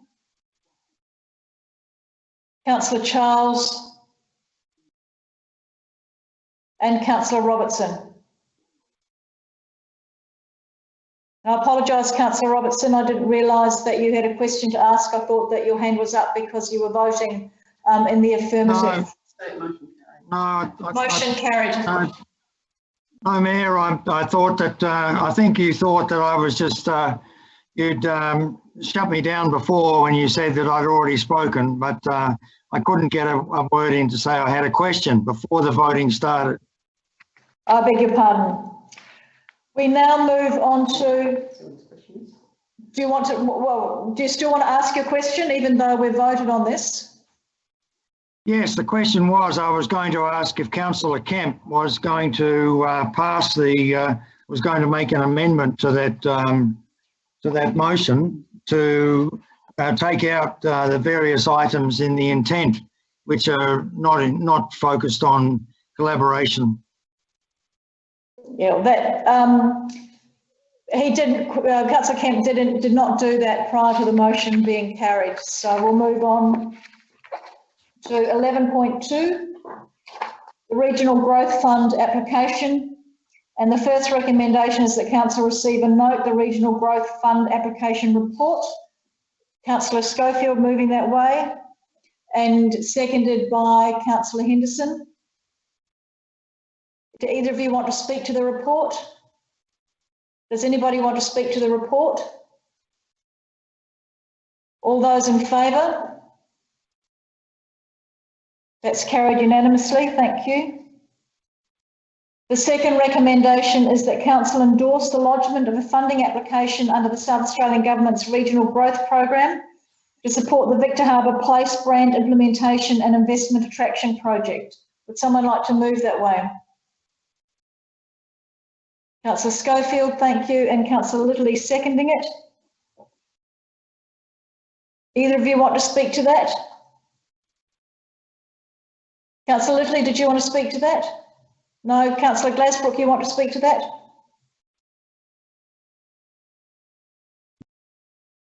Yes, thank you. We are doing number 2, aren't we? I got this wrong last time. Beg your pardon? Are we doing number 2? Yep. Yeah, thank you, sorry. I support this. I do support the application. It's a great idea. And I noticed in the report that it says that we're going to go back and have another look at this, although not start again as such. But I'm really keen to have a good look at this because I'm a little bit concerned that how successful the earlier stages were. Very important that this is successful. Very, very important. And I'm also very, very happy that business Victor Harbour are going to be involved, because their input will be critical as well. They've got a very strong opinion on this, and it is crucial to the future of Victor Harbour. So I will support it, but as I say, we really need to make sure we get it right. That's what I'm trying to say. Do you want to speak to that? No, yep. Thank you, Councillor Glasbrook. Does anybody else want to speak to this? Item 2? If not, I'll put it to the vote. All those in favour? Those against? That's carried unanimously, thank you. Item 3, that subject to a successful Regional Growth Fund application, Council allocates $60,000 in the 2021 budget and $60,000 in the 2021/22 budget, noting that it would be offset by $60,000 in grant funding in 2021 to support the Victor Harbour Place brand and investment attraction project. Would someone move that way, please? Councillor Littley, thank you, and Councillor Henderson seconding that. Do either of you want to speak to that? Councillor Littley? Yeah, just to reiterate what Councillor Glasbrook said on the last item, that it is really important that we establish our brand properly and we set ourselves up. It is good that we can take what we've had before and work from that and build upon it. You know, there's no need to start again. That would be a bad branding move. So I'm in full support of this, and hopefully we can have we can be successful in the grant application and move forward and really get something buzzing along. And it is critical that Business Victor Harbour is involved, so it's good to see that they're there as well. Thank you, Councillor Littley. Does anybody else want to speak to this? Councillor Kemp, then Councillor Robertson. Thanks, Mayor Jenkins. I do have a couple of issues with the motion as it's worded. There's a lot of assumptions in here saying that, noting that it would be offset.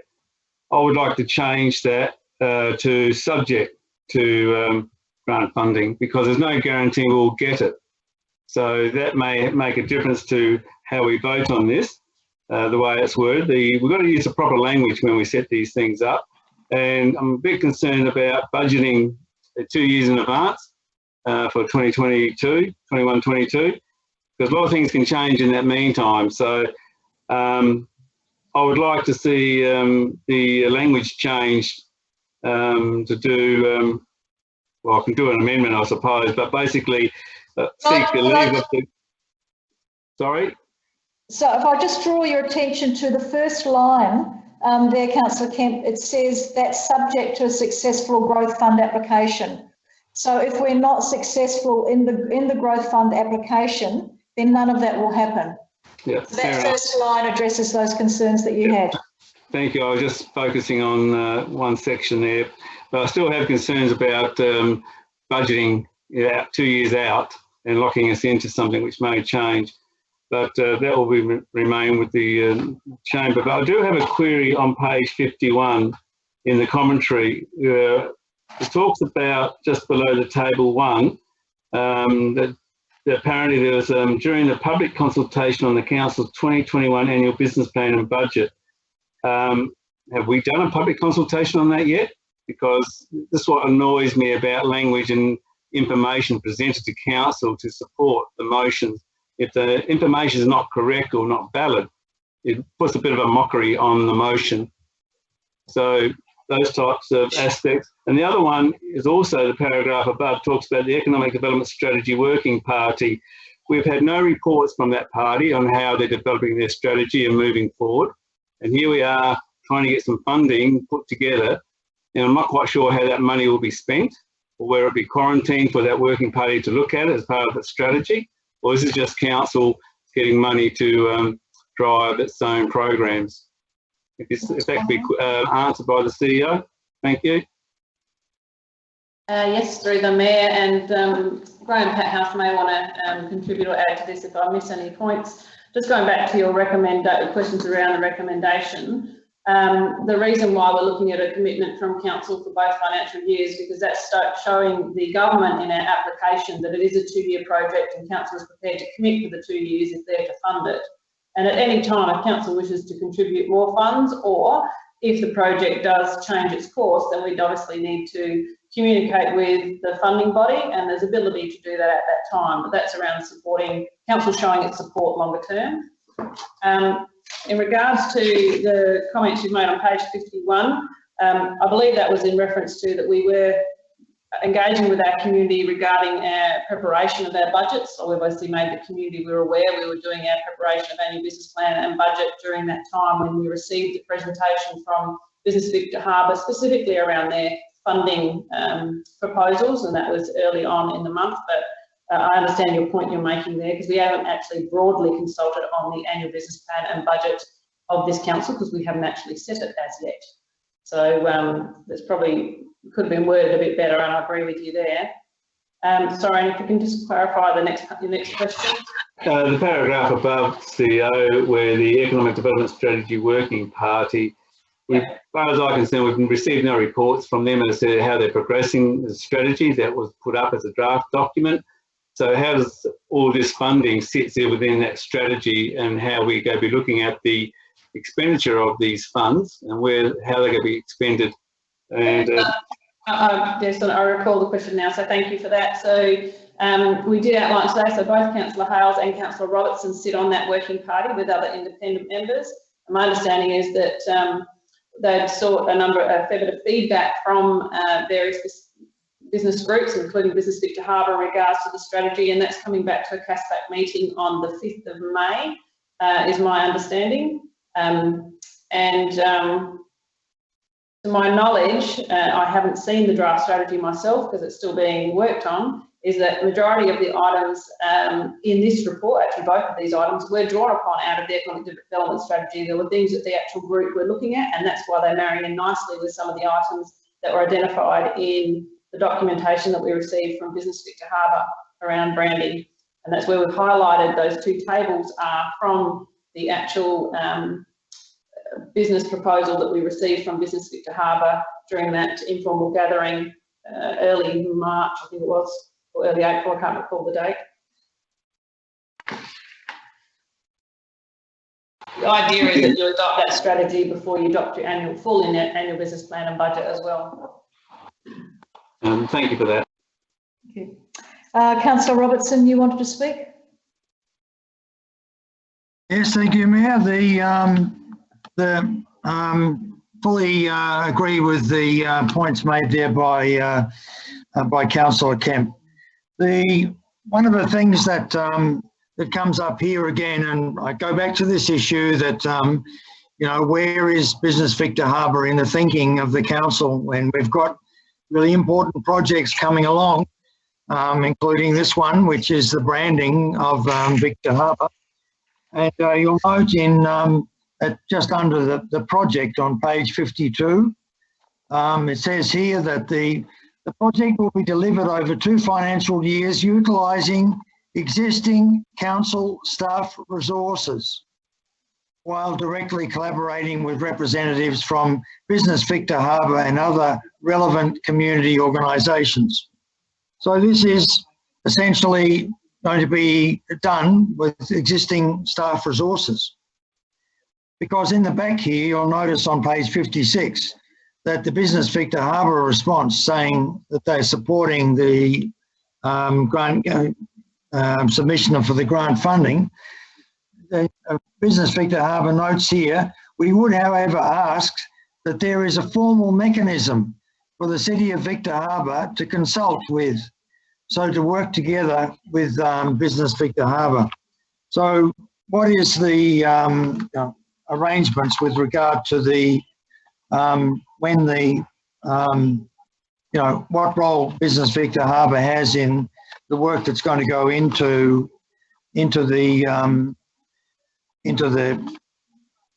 this project?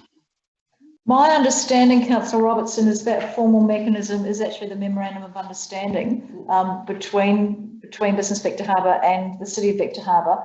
The Business Victor Harbor currently don't have any staff resources, and therefore, you know, in order to do this project, they'll need to utilise council staff resources to assist in that, but it's very much working with them in partnership to look at that project. They also can't, as a business association, apply for this regional growth funding themselves. That needs to be done by the council.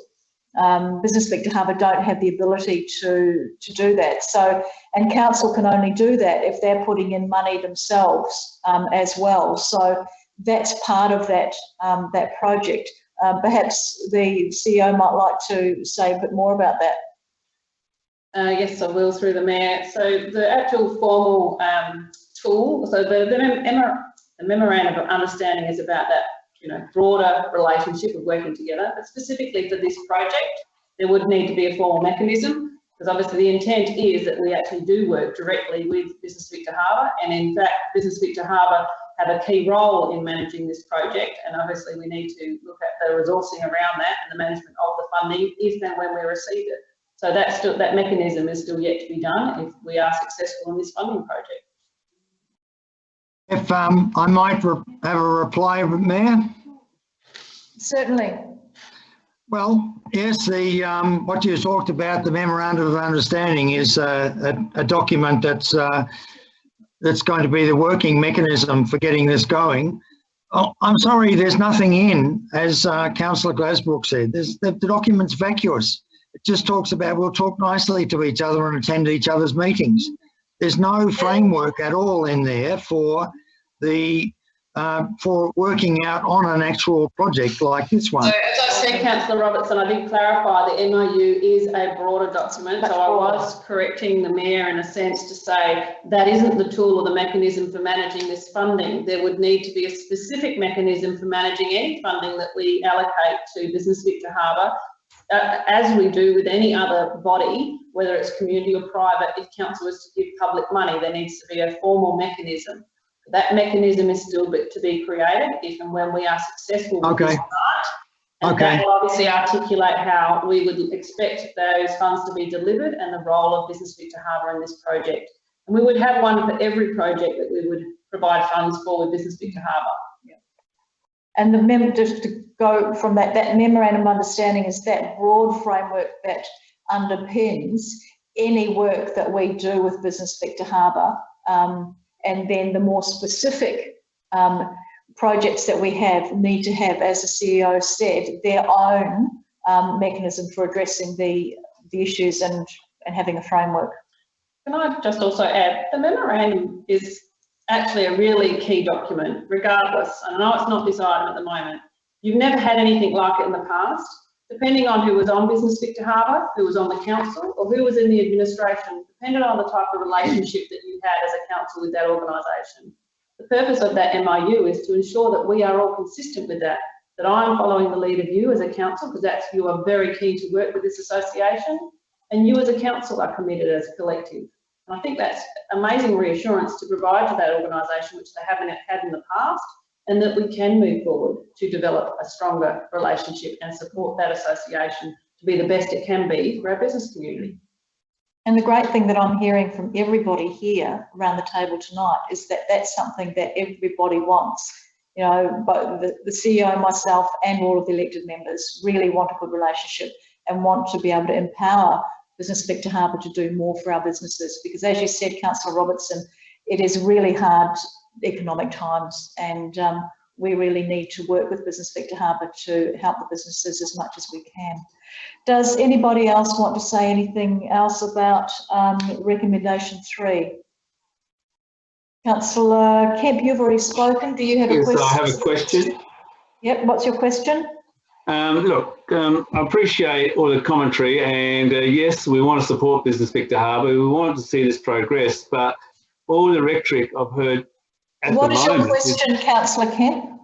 I'm getting to, I need to do a preamble before that, Mayor. Would you allow not to interrupt me until I finish, please?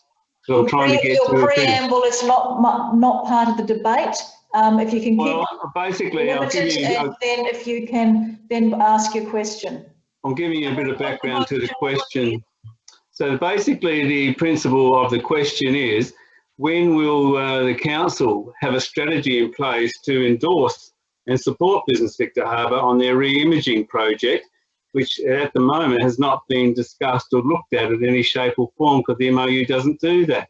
It talks about having shared projects. So the question is, when we'll develop a strategy, because it has to be done sooner than later. If I may, through the Mayor, the reimagining Victor Harbour hasn't actually been formally presented to us by Business Victor Harbour. It was presented and told to retain in confidence at that informal gathering of members when members came to speak. They specifically came to speak more to their funding proposals, but not to that reimagining Victor Harbour. And part of your economic development strategy, actually a core part of it, is actually how this council will work towards helping the economic prosperity of the City of Victor Harbour. And a key member of doing that is Business Victor Harbour. So your strategy is the key component to that. Thank you. Does anybody else have anything further to say before I put this to the floor? If not, I'll put recommendation 3 to the floor. All those in favour? Those against? Sorry, can we do that again? All those in favour? Those against? That's carried unanimously. Thank you.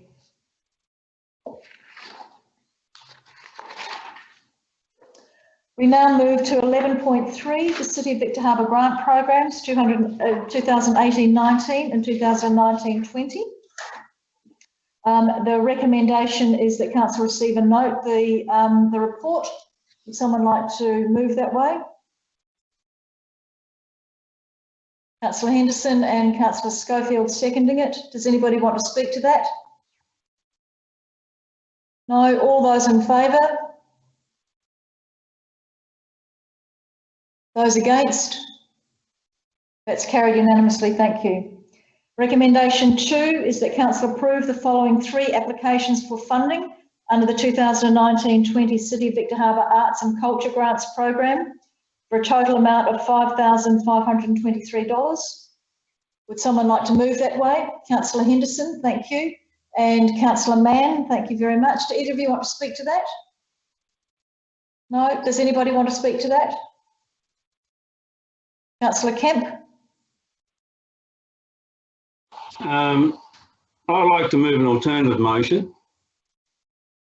My alternative motion is to suspend all grant funding for the 2018-20 financial years due to the COVID-19 pandemic, because the funds that are available this year, they can't spend because of lockdowns and restrictions.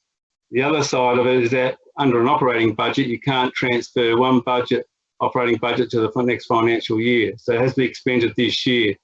And they can't have it in quarantine to put it into next year's area. We have another grant funding projects coming up in the new financial year.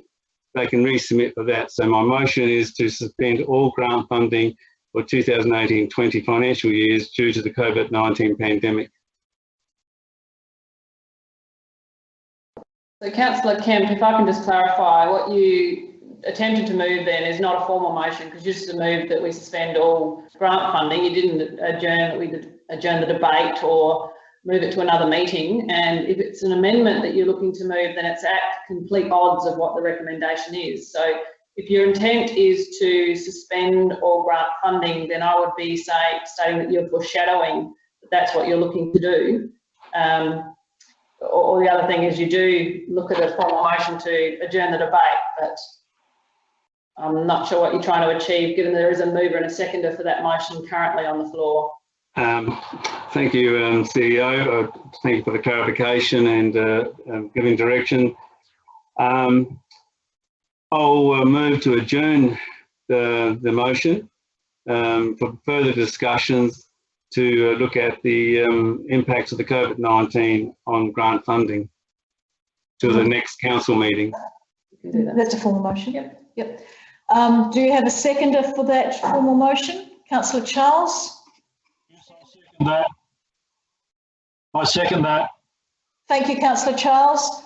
There's no debate on a formal motion, so I'll put that motion. Can you just clarify the motion? So the minute secretary, Karina, can you just clarify that you were able to get that? So it was that the debate be adjourned until the May meeting of council to enable council to consider further budget implications of the COVID-19. Is that correct? Basically, that's in principle is what I was trying to achieve through the motion. Thank you. Karina, are you okay with that? Could I please have that one more time? That the debate on the matter be adjourned until the May council meeting to enable elected members to give further consideration to budget implications as a result of the COVID-19 emergency.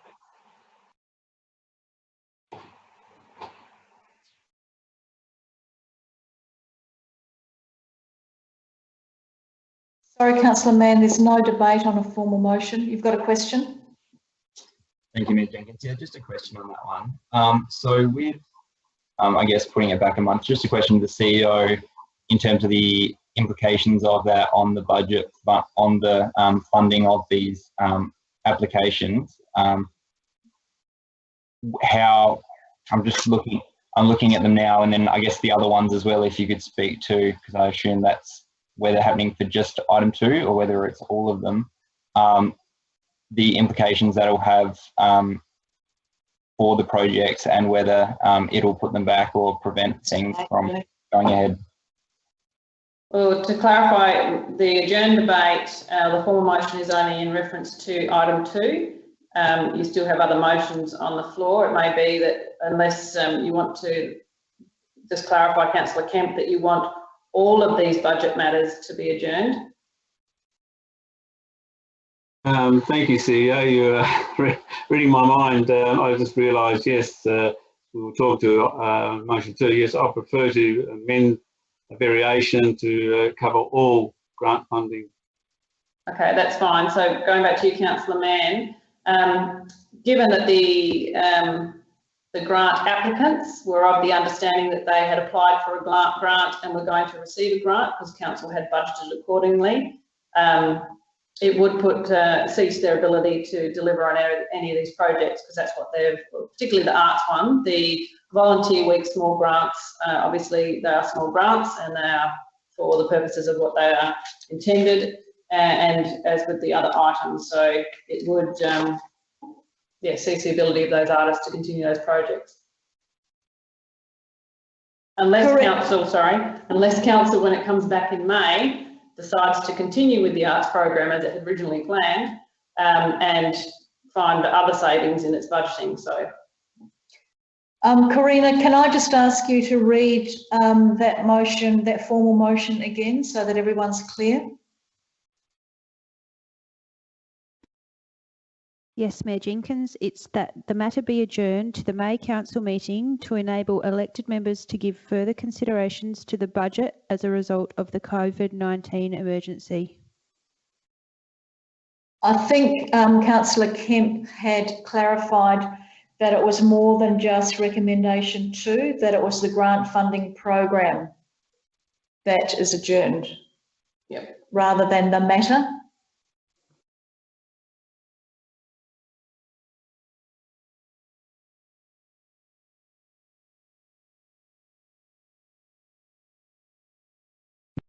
I've made that amendment. Would you like me to place it on the screen, or would you like me to read it again? If you can read it again, that would be great. Thank you, Mayor Jenkins. That the grant funding program be adjourned to the May Council meeting to enable elected members to give further considerations to the budget as a result of the COVID-19 emergency. Are you happy with that, Councillor Kemp? Yes, I am. Thank you. Thank you. All right, there's no debate on that given it's a formal motion, so I'll put it to the floor. All those in favour? And those against? That motion is lost. Thank you. We go back to item 2. That is moved by Councillor Henderson and seconded by Councillor Mann. Does anybody want to speak to it? Councillor Hales? Thank you, Mayor Jenkins. I'm just wondering if either Victoria or Director Pathouse could speak to the viability of these artists being able to conduct what they have applied for and what they've been successful by the report in applying for, whether that can be acquitted this year or not. Sure, I'll ask Director Pathouse to do that, and I'll perhaps ask him to do it specifically in relation to item 2, which is the Art and Culture Grant Program to start off with. Can you do that, Director Pathouse? Sorry. Through the Mayor, I'll do my best. I'm not fully conversant with all of the applications, and it may be that the members of the Arts and Culture Subcommittee might be able to help out. But I do know that consideration has been given to by those working groups in terms of the ability for these to be delivered, and there was some level of comfort that they possibly could be. Albeit that if they couldn't be, then the funding requirements would prevail in terms of when it could be acquitted. But also adding to that, that if it couldn't be, the intent of the later recommendation, recommendation number 4,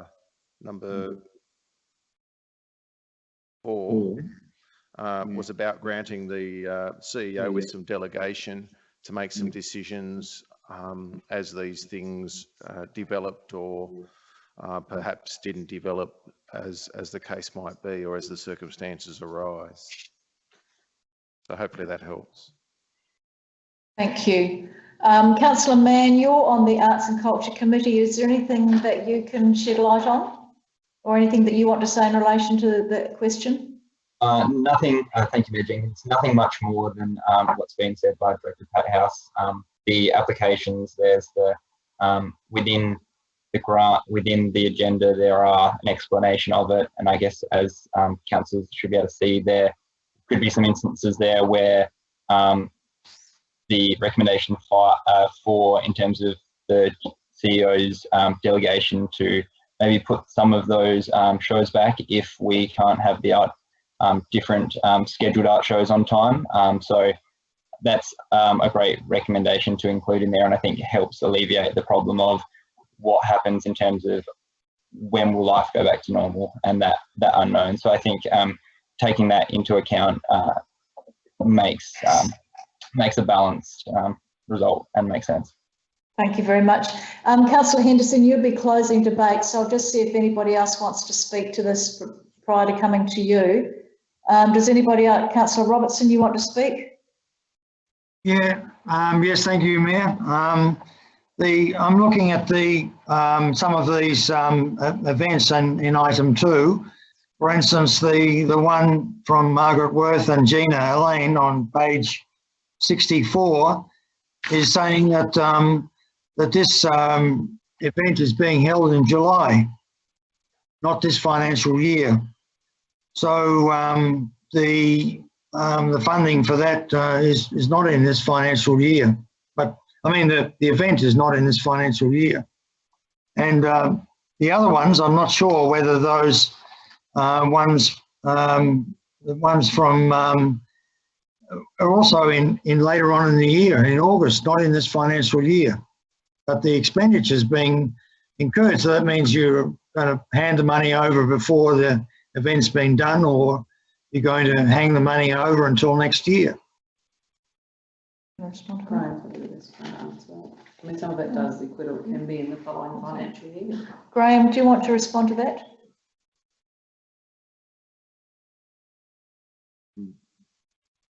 Sorry.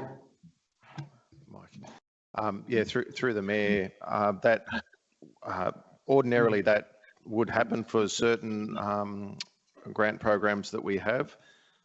So the funds are expended this financial year, and the expectation is that that enables them to do the things that they're proposing to do under their proposals, albeit that there's still a requirement for them to acquit the funds at a later stage. But Kelly may have a little bit to add. No, she doesn't. She's just said that she doesn't. That's about I can add some for of it. Kelly, just to clarify, so it doesn't matter if the event doesn't happen in this financial year, they'll actually be given the funds this financial year, and their acquittal is required within a set period of time. So their acquittal would be when those projects completed next financial year. Thank you. If no one else wants to speak, Councillor Kemp, Councillor Kemp, can you speak? You did the formal, you spoke in the formal. Yes. Councillor Kemp, you've already spoken in relation to your formal motion. So unless it's a specific question, I'll go to Councillor Henderson. Yeah, I do have a question, Mayor Jenkins. Yep. Considering the COVID-19 lockdown situation with the Coral Street Art Space, and how can they run that project in July when the centre's shut? And that was based on their application to do it then. Thank you.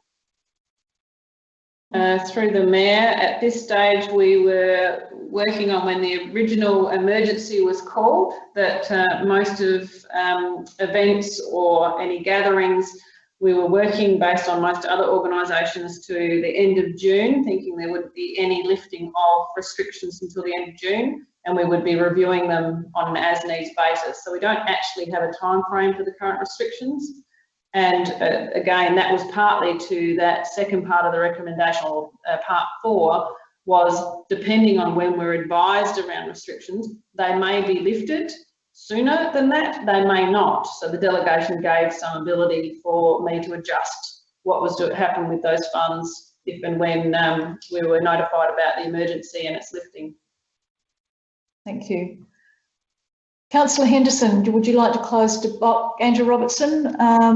You've already spoken. Have you got a question? Your microphone's off. You want to turn your microphone on? Thank you. No, you turned it. Yep. A question for the CEO.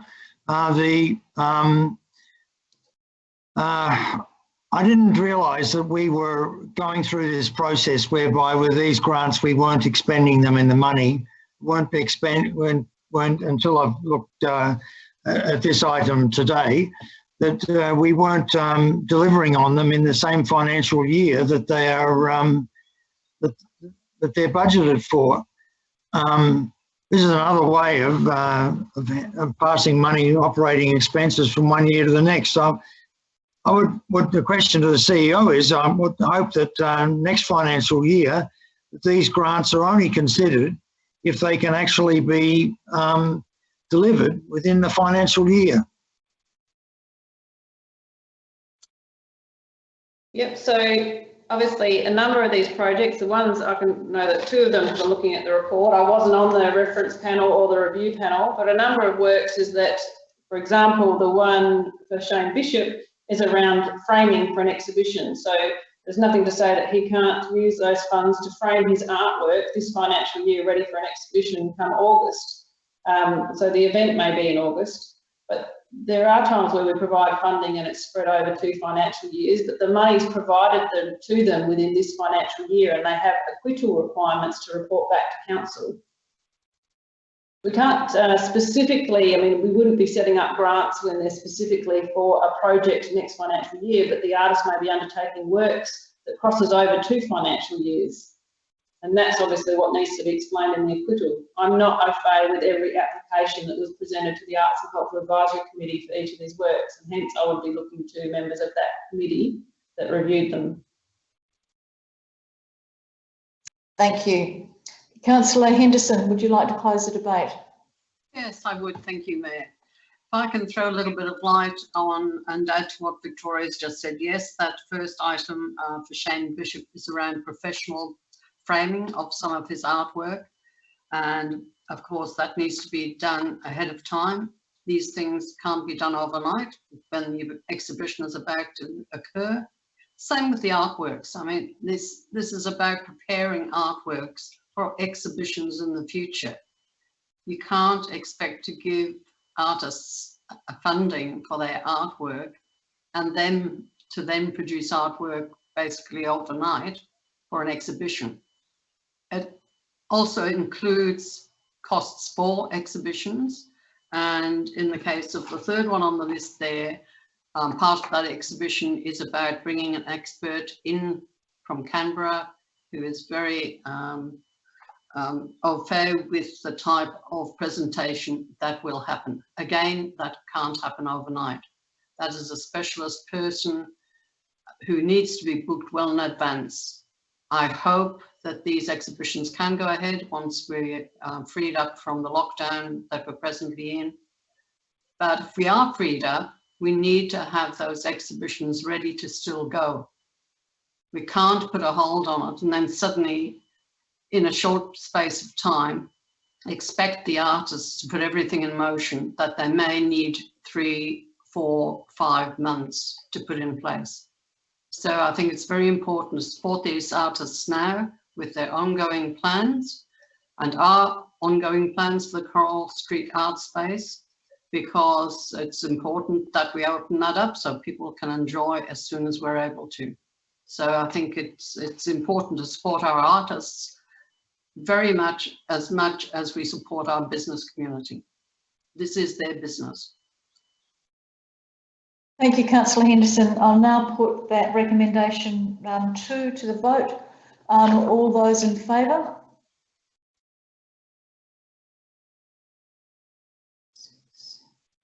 And those against? That's carried. Thank you very much. We now move to recommendation 3, that the council approve the following 26 applications for funding under the 2019-20 City of Victor Harbor Volunteer Week Small Grants Program. Would someone like to move that way? Councillor Kemp, you want to move that way? No, Mayor Jenkins, I just want to remind the Chamber that I have a perceived conflict of interest at item number 3, as I'm a member of the Coongalinga Board of Management, and they're seeking some funds for some type of gathering. So I'll be staying in the Chamber but not voting on this agenda item. Thank you, Councillor Kemp. Councillor Robertson, you want to move that way?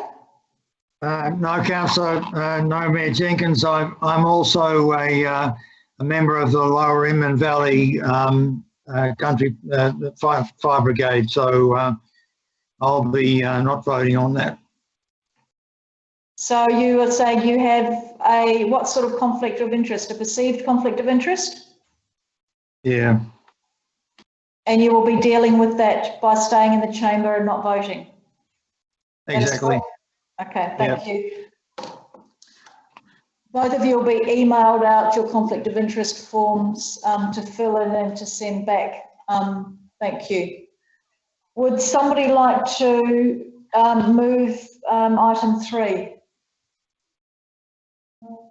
Councillor Charles, and seconded by Councillor Littley. Do either of you want to speak to it? Was that a yes, Councillor Charles, or no? That's actually a no. I mean, I could say that a lot of these groups could well do with their $100 or $50. Too bad we can't give them more, as I said, year after year. Anyway, I'm sure it'll be received gratefully. Thank you. Thank you. Thank you. Does anybody want to speak to this? If not, all those in favour, please.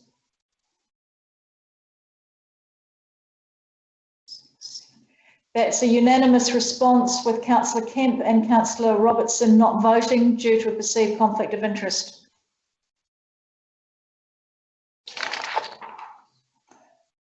We now go to item 4, that council grant delegation to the Chief Executive Officer to negotiate with the grant recipients.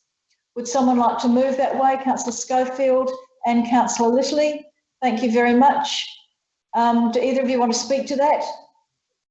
Does anybody want to speak to it? I'll put it to the floor. All those in favour?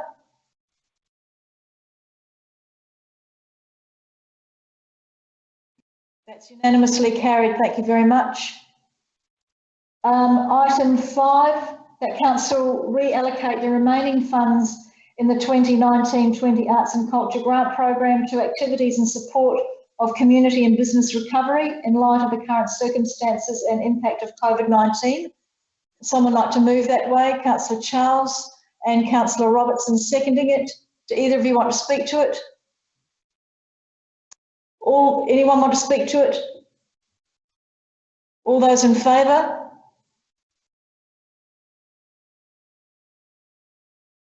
That's carried unanimously, thank you. And item 6, that council transfer the 2019-20 Local Heritage Incentive Grant application awarded to the Waipinga Progress Society to the value of $2,976 to the 2020-21 financial year. Would someone like to move that way? Councillor Schofield, thank you, and Councillor Henderson. Do either of you want to speak to that? Does anybody want to speak to that? Yes, thank you, Mayor. Sorry, both of you are together. Councillor Kemp and then Councillor Robertson. Initially, thank you, Mayor. It's just a question. I've been told on many occasions the operating budget operating budget money cannot be transferred from one financial year to another, where capital can be transferred. So my understanding, operating budgets should be expended in that financial year. And so how can we transfer this amount of money from this year's budget to next year's budget when, really that's against the policy, as my understanding of how operating budgets work? Kelly, can you respond to that? Yes, I can. Thank you. Through the Mayor, we're not actually transferring the monies. We're just transferring the approved application across. So it will come out of funds that are in the draft budget without any additional amounts put in. Thank you, Kelly. Yeah, thank you, Kelly, for that explanation. Councillor Robertson, you wanted to say something? Yes, thank you, Mayor. Pretty much the same as what Councillor Kemp asked the question, but to me, why has this item come up? What happened to the actioning of this this grant this financial year? Who would answer that one? Brian? I don't know. Kelly can probably answer that. Not going to be completed till then. Yep, can do. Through the Mayor, so these particular grants aren't paid in advance, they're paid after the works are done. So the impact of COVID-19 on getting contractors and the works done has been what's held it up. In the report on page 67. It's in the report on page 67. Okay. Does anybody else want to speak to this? If not, I'll put it to the floor. All those in favour? That's unanimously carried, thank you.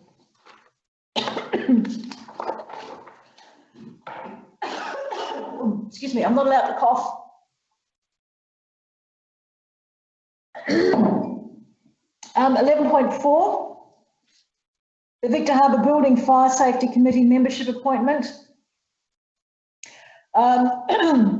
The first recommendation is that Council receive and note the Fire Safety Committee membership appointment report. Councillor Schofield moving that way. Do I have a seconder for that? Councillor Robertson, do either of you want to speak to it? No. Does anybody want to speak to receiving the report? All those in favour? That's carried unanimously, thank you. The second recommendation is that Council adopts the terms of reference provided at attachment A. Councillor Kent, do you want to move that way? And do I have a seconder for that? Councillor Robertson, thank you. Do either of you want to speak to it? No, thanks, Mayor. No. Does anybody want to speak to it? All those in favour? That's carried unanimously, thank you.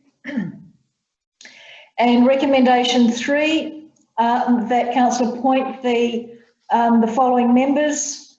Excuse me, Mayor. Excuse me, Mayor. Can I just ask a question? You can. There's a number of councillors on the screen whose hands are frozen in time. I don't know if it's just coming through to my screen or not, but I noticed that Nick Hales's hand has been up for a couple of minutes. It may Have just... you got... Yeah, it Okay. may just be coming up on your screen. They're fairly clear. It's a little bit behind on my screen, but it may be worse on your screen. There's a little bit of delay, but not a lot. The council appoint the following members to the Fire Safety Committee for a 3-year period, and there are 5 members down there. Would someone like to move that way? Thank you, Councillor Schofield, and seconded by Councillor Robertson.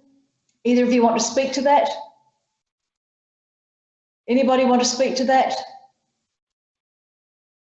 If not, I'll put that to the vote. All those in favour? That's carried unanimously. Thank you very much. The 4th recommendation is that Council appoint Peter Harmer as chairperson for a period of 3 years. Would someone like to move that way? Councillor Henderson, thank you.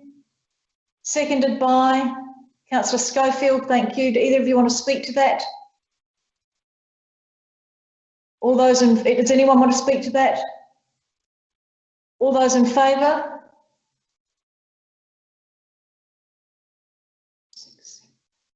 That's carried unanimously. Thank you very much. And recommendation 5 is that in exercise the powers contained in section 20 of the Development Act, the powers and functions and duties under section 7119A of the Development Act be delegated to the person occupying the office of Chief Executive Officer of the Council. Would someone like to move that way? Councillor Schofield, and seconded by Councillor Kemp. Either of you want to speak to that? Anyone want to speak to that? In that case, I'll put that to the vote. All those in favour?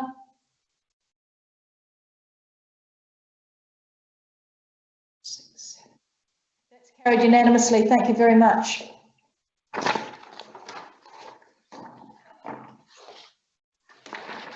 There are no items for corporate and customer services for council decision. We come to item 13 and 13.1, which is the draft Bridge Terrace Master Plan consultation. And the first recommendation is that council receive and note the draft Bridge Terrace Master Plan consultation report. Would someone like to move that way? Councillor Henderson, thank you. And a second of Councillor Robertson. Either of you want to speak to noting and receiving the report? All those in favour? Those against? That's carried, thank you. The second recommendation is that council endorse Bridge Terrace Master Plan Concept 2 with the removal of formalised parking on the seaside of the Sea Rescue and Victor Harbour Yacht Club Boathouse. Would someone like to move that way? Councillor Henderson, thank you. And do I have a seconder?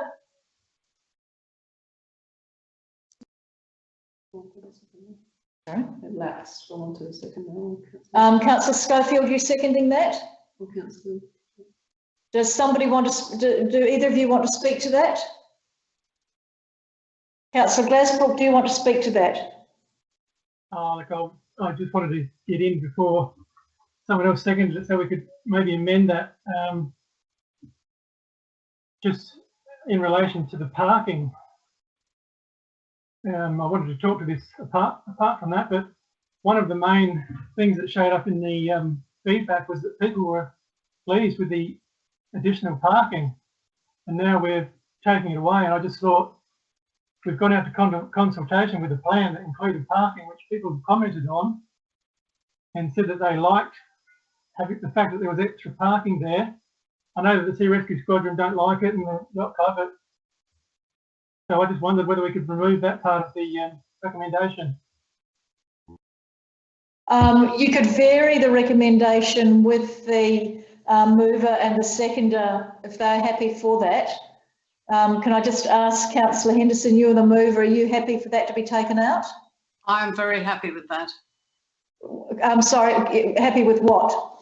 I'm very happy with Councillor Glasbrook's recommendation. And Councillor Schofield? I'm happy. So the recommendation would then read, Councillor Glasbrook, that council endorses the Bridge Terrace Master Plan Concept 2, full stop. That's the end of the recommendation. Are you happy with that? Yes, I am. Can I ask a question? Yep. My question would be to probably Director Sanford or whomever, you know, what the effect of that would be. I know that it didn't, there wasn't a lot of information in the agenda in relation to specifically what the complaints were from the Sea Rescue and the yacht squadron. So could we have a little bit of information on that? Director Sanford, can you provide some context on that, please?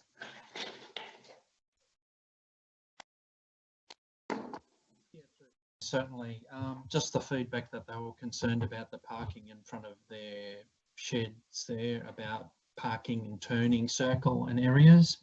Can everyone hear me? We can hear you, we can't see you. Just a moment, Councillor Robertson, I'll let Councillor Director Sanford finish. The host is arranging the camera. Yeah. Thank you. I can see you now. Yeah, so it was concern from the Yacht Club, and it's in the literature there from the responses that we received about parking, particularly when we're on site on Bridge Terrace on the 17th. That was raised as well by Tim Telfer, but it can fit in there without any problem at all if parking is retained. It would be designed appropriately and to standards if it's regarded to stay in there on that design concept too. Does that clarify your question, Councillor Glasbrook? Yes, it does. Thank you. If you can alter the design in some way, that does. Can I just quickly speak to this now? Can I just give the mover and the seconder a chance to speak to it, and then I'll come straight back to you. Did you want to say anything, Councillor Henderson or Councillor Schofield? Yes, I do. I've looked at all the feedback from the survey that we got on this project, and out of the 42 people, sorry, who filled in the survey, 34 want an improved pathway for both pedestrians and cyclists. And of those people who supported improved facilities there, 67.5% chose option 2. So I think that's very strong support for option 2. I'm very mindful of the deputation we had this evening with alternative suggestions, but I don't feel any of those alternatives are really any more logical than option 2. Option 2 is an extremely good option in my opinion. We've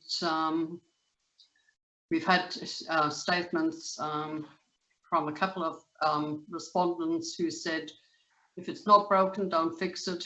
Well, in my opinion, it is broken, because what we have there at present is not fit for purpose under the current guidelines and requirements of a shared pathway.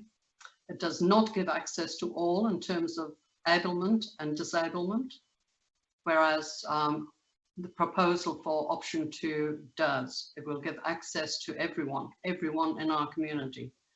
The elderly, the disabled, young families pushing prams with toddlers on tricycles or small two-wheelers, and cyclists. Not all cyclists will use it, possibly. The elite cyclists will still choose to ride on the roads, and that's fine. That's what they choose to do. But we need to give access to every single person in our community. There are many shared paths around the country and around South Australia, many in Adelaide, and possibly the most relevant one is the shared path along coastal suburbs of Adelaide, a 70-kilometre continuous shared pathway from North Haven to Sellex Beach. 70 kilometres of similar shared path that we're proposing to put into Bridge Terrace. That shared path of 7 kilometres, walkers, trams, etc. And as far as I'm aware, without any problems with all of those users using that space. It has been suggested that a shared pathway like this forms some kind of barrier to use of that reserve and the beach. I think it's the exact opposite. I think it gives access to the reserve so that more people can enjoy it and use it, and the beach areas there. If such a shared pathway were to be a barrier, then we wouldn't have anyone using our suburban beaches in Adelaide, and their populations are much greater and serving much greater populations than the populations we're serving here in Victor Harbor. If it were a barrier, we wouldn't have people in Adelaide using their beaches, their parks, their playgrounds, their kiosks and cafes, etc. These shared pathways bring people to these areas and improves the enjoyment of people to enjoy these areas. And I think option 2, which is the one we're talking about in this motion, will enhance the reserve and bring even more people there to enjoy the area.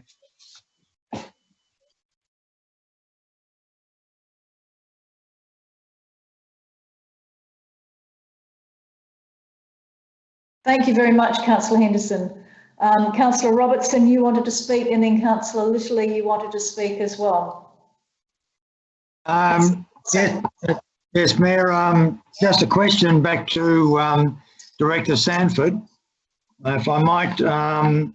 The parking that's part of this this recommendation, that's in front of the Sea Rescue.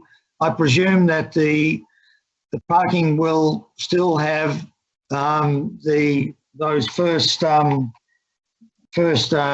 nine or so bays will be reserved for the Sea Rescue parking. Is that correct? Through the Mayor, that's a possibility. That's entirely up to council if they wish to place signage there for the control of traffic. But there's about 13 bays there for parking spaces that are allowed, but that hasn't been decided, hasn't even been discussed about parking restrictions. Oh, okay, because I mean that's the signage that's up there now, and that's what's needed to keep it operational. Yes, there is. Just I think it allows for a couple of parking locations there at present, but for the formalisation of the parking, that would need to be considered through the design phase. And if council want to, I think you mentioned 9 spaces, that'd be something that council may wish to resolve when the design's complete, and obviously in consultation with the yacht club as well. About number of vehicles that hasn't been discussed at all through this concept stage. Okay. Thank you, and I do apologise, Councillor Glasbrook. I know I was going to let you speak after Councillor Henderson and Schofield. Councillor Schofield, did you want to say something? No, that's okay. Thank you. You're leaving the meeting for 2 minutes? If that's permissible, yes, please. Take a break. We're just about to take a break after this, so if you want to wait till then. Okay. Thank you. Councillor Glasbrook, you wanted to speak? I'm sorry for forgetting you. That's fine. I could have talked later. No, I just wanted to quickly say that I support this, as I have from the beginning. I think this is quite clearly the best alignment for the bike track. And I actually believe that this reserve will be used more after this track is put through, because it's going to increase the access to the place so much. So I think it's going to be great. As I've said before, if there's any money left over in the budget, Director Sanford, it'd be nice to have some more benches and tables underneath those pine trees, because they are very, very well used. People go down for lunch and whatever regularly. The other question I had that I didn't check on, it's probably in the agenda. I was just wondering at the width of the path. There have been questions about 3 metres and 3.5 metres. I believe that it needs to be 3.5 metres. The wider the better. You've got two-way traffic going down there. It's, I believe, essential for the best bike track in the world to be 3.5 metres wide. And yeah, we need to consider seriously, Councillor Robertson, the number of park down there. 9 seems a lot to me, but that's something we can discuss at a later date. Yeah, support it. Thank you very much. Thank you. Councillor Littley, did you want to speak? Yes, thank you. Yeah, I'm absolutely in support of option 2, and I'm in support of it with the car parking commentary taken out, so just as option 2. We obviously had the deputation today, so I'm going to speak to that a little bit because I think this is along the lines of the public consultation that's been raised in this. I'm satisfied that I've made myself available to those people wanting a say on this issue. I'm satisfied that I've given consideration to their comments in deliberations. I'm satisfied that this item has been looked at closely over an extended time. I'm also satisfied that yes, we are looking at the whole precinct, and that is very satisfying, not just a bike track. I support option 2. I believe it will be a result of a very good public consultation and a great project delivering a fresh, popular new face to an old favourite. Just on your comments there, Councillor Grasbrook, with regards to the 3.5 metre path, shared bike path, I believe that it's my belief that 3.5 metres is the standard, the Australian standard. I think that 3.5 metres rings an absolute bell on the standard, at least 3 metres. So I'll be supporting option 2, and I look forward to it being delivered. Thank you, Councillor Littley. Director Sanford, you wanted to speak?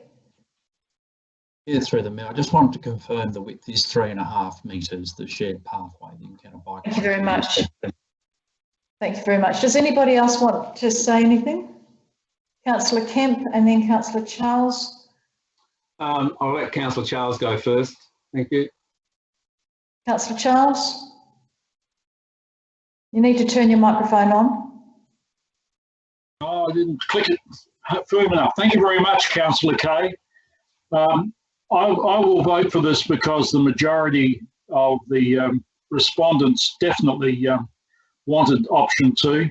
I do hope they all had a serious look at it. I'm sure a lot of people just tick almost every box. I saw a few of those. Yeah, we want everything. Tick, tick, tick, tick madly. And of course, it is a very reasonable slope too. It was all described in such a way that it was a more attractive option, I would have thought anyway. But no, I'll vote for it on that basis, but I'm hoping that we will take into consideration a lot of the suggestions made by our deputations tonight and other notes from the people in the area there. I think they can be combined to make this even better. I'd rather it weren't done at this stage, but we will see whether the budget can afford to do anything when we really get around to it. So, you know, in the end, it might be a yes, let's have it, but no matter what we vote tonight, we might not be able to do it if we're prudent. Not for some time anyway. And I think we better just forget about this best bikeway in Australia, because quite honestly, what do we think? You have, you know, tickets on ourselves? Surely to goodness, there's better ones throughout the country. I was only at Port Elliot today, looking back from Port Elliot, and most of their bikeway runs on roads, and it does not run off roads. So it's all very well that we're going to be fiddling around here, and we will be improving that area there, which does need a makeover. There's no argument about that. But I'm not so certain that Alexandrina are going to join in with this party. I really don't believe they will. They're quite happy with what they've got. You can tell me otherwise if you wish. But no, as I said, I'll vote for this because I'm voting for the majority of what people want, and that's what I have to do. Thank you. Thank you, Councillor Charles. And Karina, I don't know whether you just noted that Councillor Schofield has left the meeting. You can just note. Thank you. I have Mayor Jenkins at 7:59. Thank you. Does anybody else want to speak to this? Oh, you wanted to, Councillor Kemp. Yes, look, after consideration and listening to everyone's points of views, and yes, I understand where everyone's coming from, but due to the deputation tonight and the conviction of the Chris Wood and Colin and people who they represent in the community, I want to move a formal motion to adjourn this item till June council meeting, or alternative options to be looked at and be brought back for consideration. Is there a seconder for your formal motion? Councillor Hales? All those in favour? 1, 2, 3, 4. And those against? 1, 2, 3, 4. So that is a 4 against, that's a tied vote.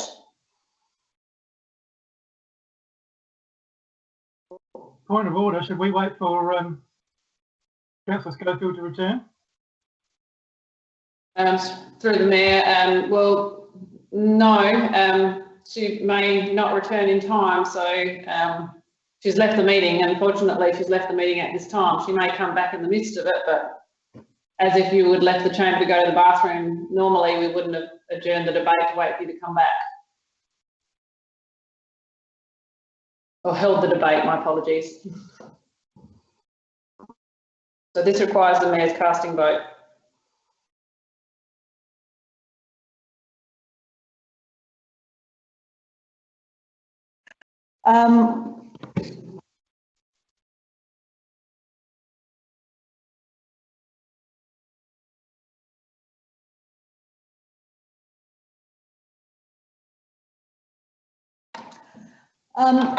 I'm going to vote against this. I think that it's something that we should proceed. We've had significant public consultation. We've gone over the time of public consultation that we normally would have.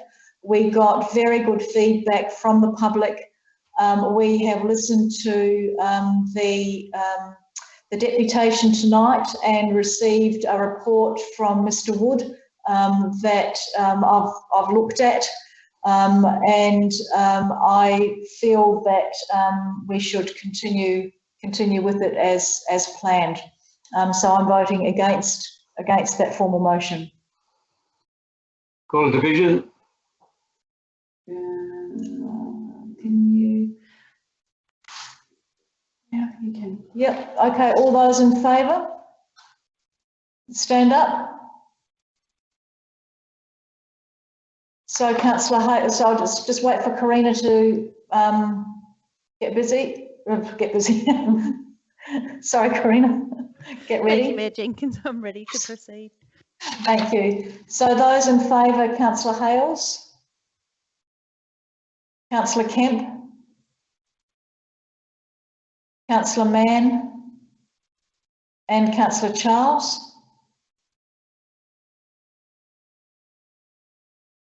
And those against, Councillor Henderson, Councillor Littley, Councillor Glasbrook, Councillor Robertson, and on the casting vote of the Mayor, the formal motion was lost.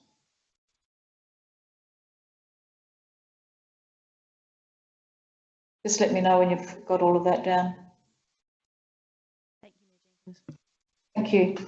We now move back to the recommendation, which is that council endorse the Bridge Terrace Master Plan Concept 2. And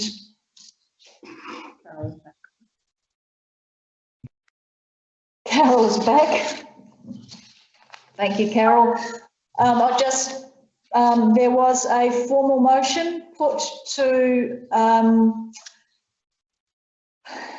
delay the plan until June to enable further options to be considered. and I voted against that as the casting vote.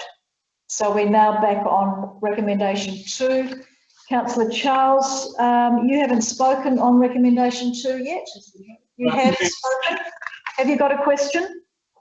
Well, Mayor, I wanted to move that the matter lay on the table until opportunity to speak. You've already spoken, Councillor Charles. It's worth a crack. Does anybody want to speak who hasn't spoken? Councillor Henderson, would you like to close the debate? No, Mayor, I've said everything I want to say. Thank you. Thank you. So I now put it to the floor that the council endorse Bridge Terrace Master Plan Concept 2. All those in favour? 1, 2, 3, 4, 5, 6. And those against? That's carried. Thank you very much. For the division. Certainly. All those in favour, could you please stand up?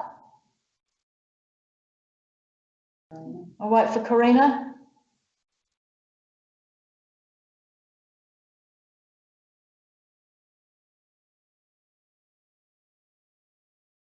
Thank you. Those in favour, Councillor Henderson. Councillor Charles. Councillor Glasbrook. Councillor Litterley. And Councillor Schofield. Councillor Robertson. And Councillor Robertson. Councillor Robertson, are you standing up or sitting? Are you standing up? Sorry, yeah. Councillor Robertson. Those against, Councillor Hales. And Councillor Kemp.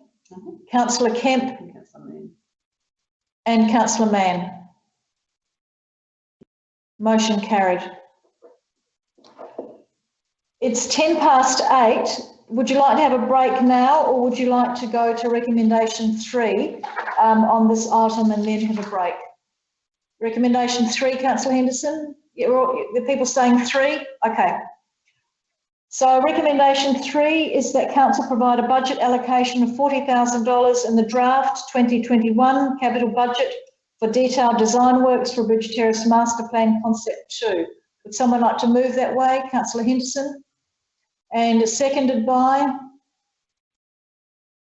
Councillor Robertson. Either of you like to speak to that? Councillor Robertson? Yes, Mayor, I'd like to ask a question on this. The drawings that we've seen before for this council, for this concept 2, how much money has been spent on that with design work? I mean, how much more do we, is 40,000 really extra that's required, I guess, is to Director Sanford to complete detailed design works? We've spent an enormous amount of money on design so far. 40 for that, but we've spent. Glenn can answer the question. Director Sanford? Yeah, through the Mayor, the budget for this project for this current financial year is $30,000. Spent to date around $10,000. So budget remaining is $17,000. Now this is operating budget, and going to the design phase would be a capital item. That's probably an estimate what we would expect with all survey works, geotechnical design work as well, and running through the designs. Probably something I would expect is the $40,000 for capital for next financial year. Thank you, Councillor Sanford. And another question, Mayor, if I might. Yes. Given the works that are involved in this, the design of this project, which is not much more than laying pavement and putting in a few items there that I would imagine that we can get done locally. Are we going to be ensuring that we have local bids for for this this design work, of course, and the construction, but the design work. Glenn? Yeah, through the mayor. Yes, certainly we use local surveyors, Andrew Associates, where they do most of our work already. From a construction point of view, we would go out for tender or select tender or seek quotations. There's options there in our procurement policy that we can look at, obviously from a weighting perspective as well, with the evaluation panel from local contractors to undertake the works. Thank you, Councillor. Thank you, Director Sanford. Councillor Glassbrook, you want to speak? Yes, just a couple of questions again for Director Sanford. Just firstly, to refresh my memory, this was budgeted to be constructed and finished this financial year, if I'm correct.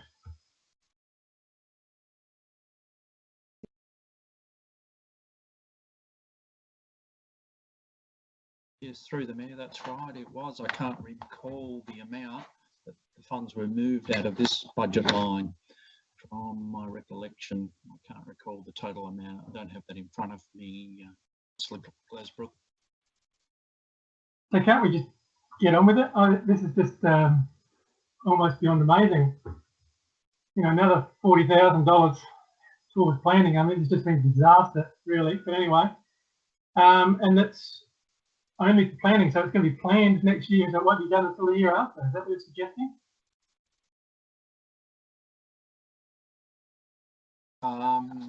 Through the mayor, that being entirely up to council if you want to design and construct next financial year, or have the plans ready for future funding opportunities.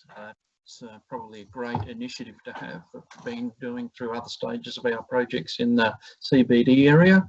But before we can do that, we need to get the design complete.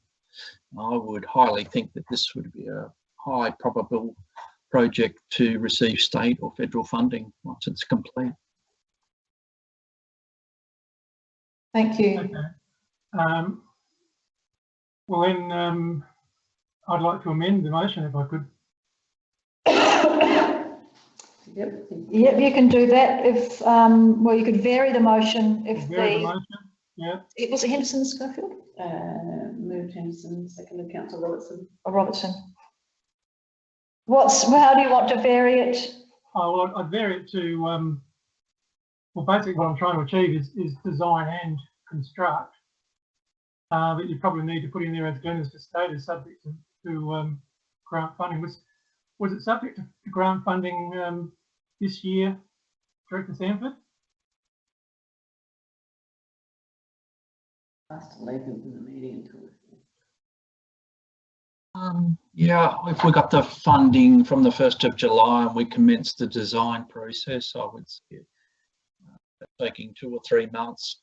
I'm not sure of the closing time for Peoples and Places as an example of a grant opportunity. It may fall into the second half of next financial year. Just to clarify, Glenn, Councillor Glassbrook asked a question, did we apply for funding for this financial year to do the works, or was it purely funded out of council resource, council workforce? This is currently out of our current budget. There's been no application forward to do this work. Okay. Well, I'm not sure. I'll have to ask our CEO whether this needs to go to our budget deliberations or whether we should just move the motion to get it going. I think we should just get this going, that's all. This has just been delayed. Oh, sorry, Glenn. Glenn, did you want to say something? Yeah, through the mayor, through the state bicycle strategy, we did apply for funding, but were unsuccessful. That was some time ago. This project through this area. Can you repeat that? It's really difficult to hear you.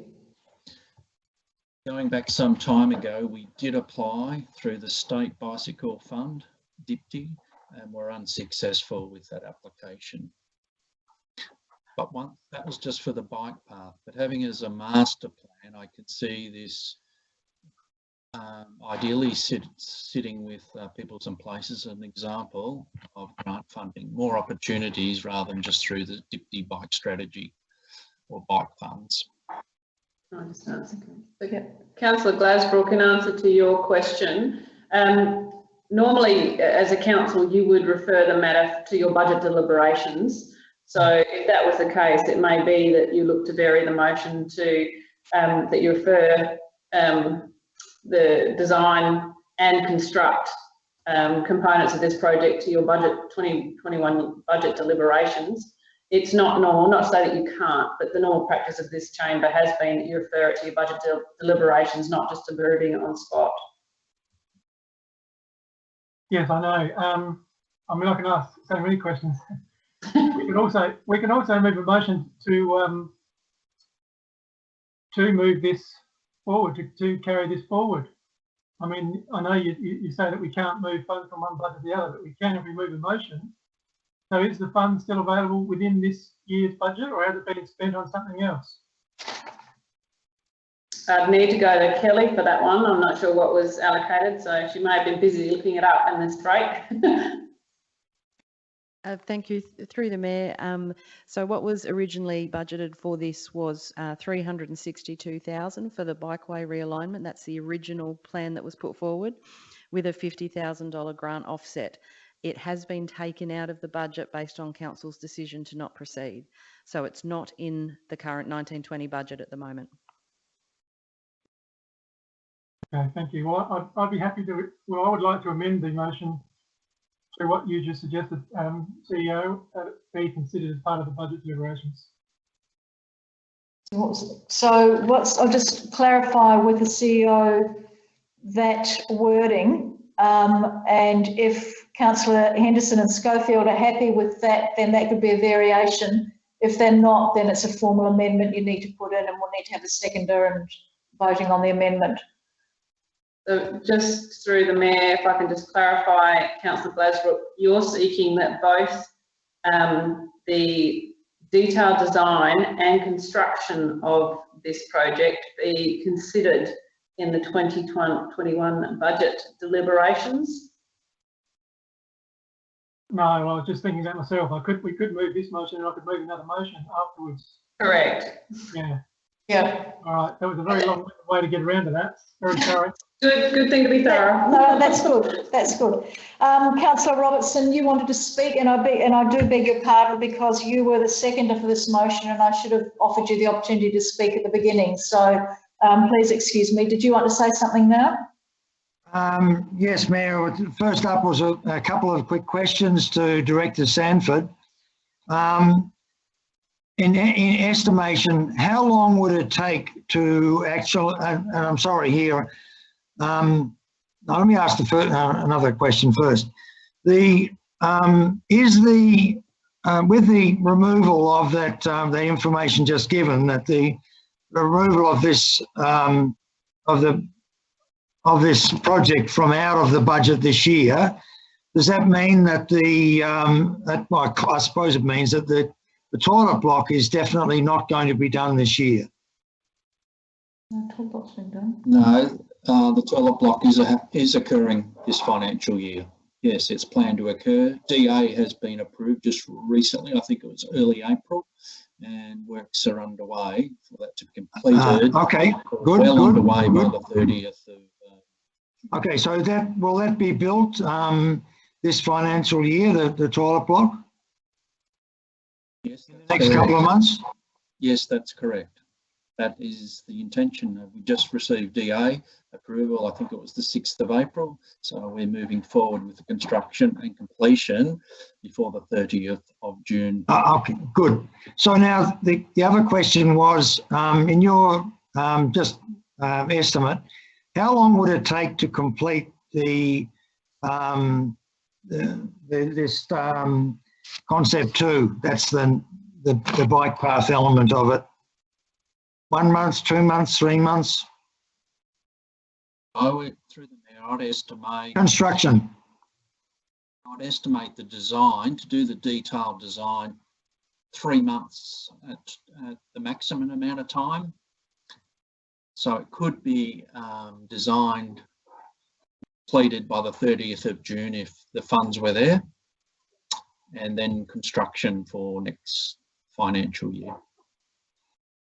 Yeah, because my comment on this was that in line, I guess, with what Councillor Glasbrook's intent was, that having voted for the concept 2 to be put in place, I would imagine that this winter period would be a good time of the year to be, or the colder period anyway, not necessarily winter, but this will be a good time of the year to do those works, wouldn't it? Through the Mayor, yeah, that would be the optimum time. It's a sandy area, it's not going to hold up any civil works, and avoiding the busier period through the warmer weather, yes. Yeah, okay, thank you. Thank you. Does anybody else want to speak to recommendation 2? Councillor Henderson, do you want to close the debate? Sorry, Councillor Charles, you want to speak? Yeah, thank you. I just wanted to say to the people who are viewing, if there's anybody left, this may seem very tedious, and you may wonder why some people, why we all have to vote. Unfortunately, we have to vote one way or another, and that's the reason why I'm voting for option 2. Otherwise, I wouldn't be voting for anything. Very disappointed in some respects to this whole thing, but that's my explanation. I made it before. I'll stick with 2 because that's what the majority of the people wanted. Wave back to you too, Mr. Kemp. Thank you. Have you got a question, Councillor Robertson? Yes, Mayor, I've got a question. I'm sorry, I'm not quite sure what whether there's been any amendments or whether the recommendation 3 stands as it's written in the agenda, especially with regard to the fiscal year 2021. Has it been changed at all, or are we? Yeah, just to clarify, members, we're dealing with recommendation 3. You've already moved to resolve recommendation 2.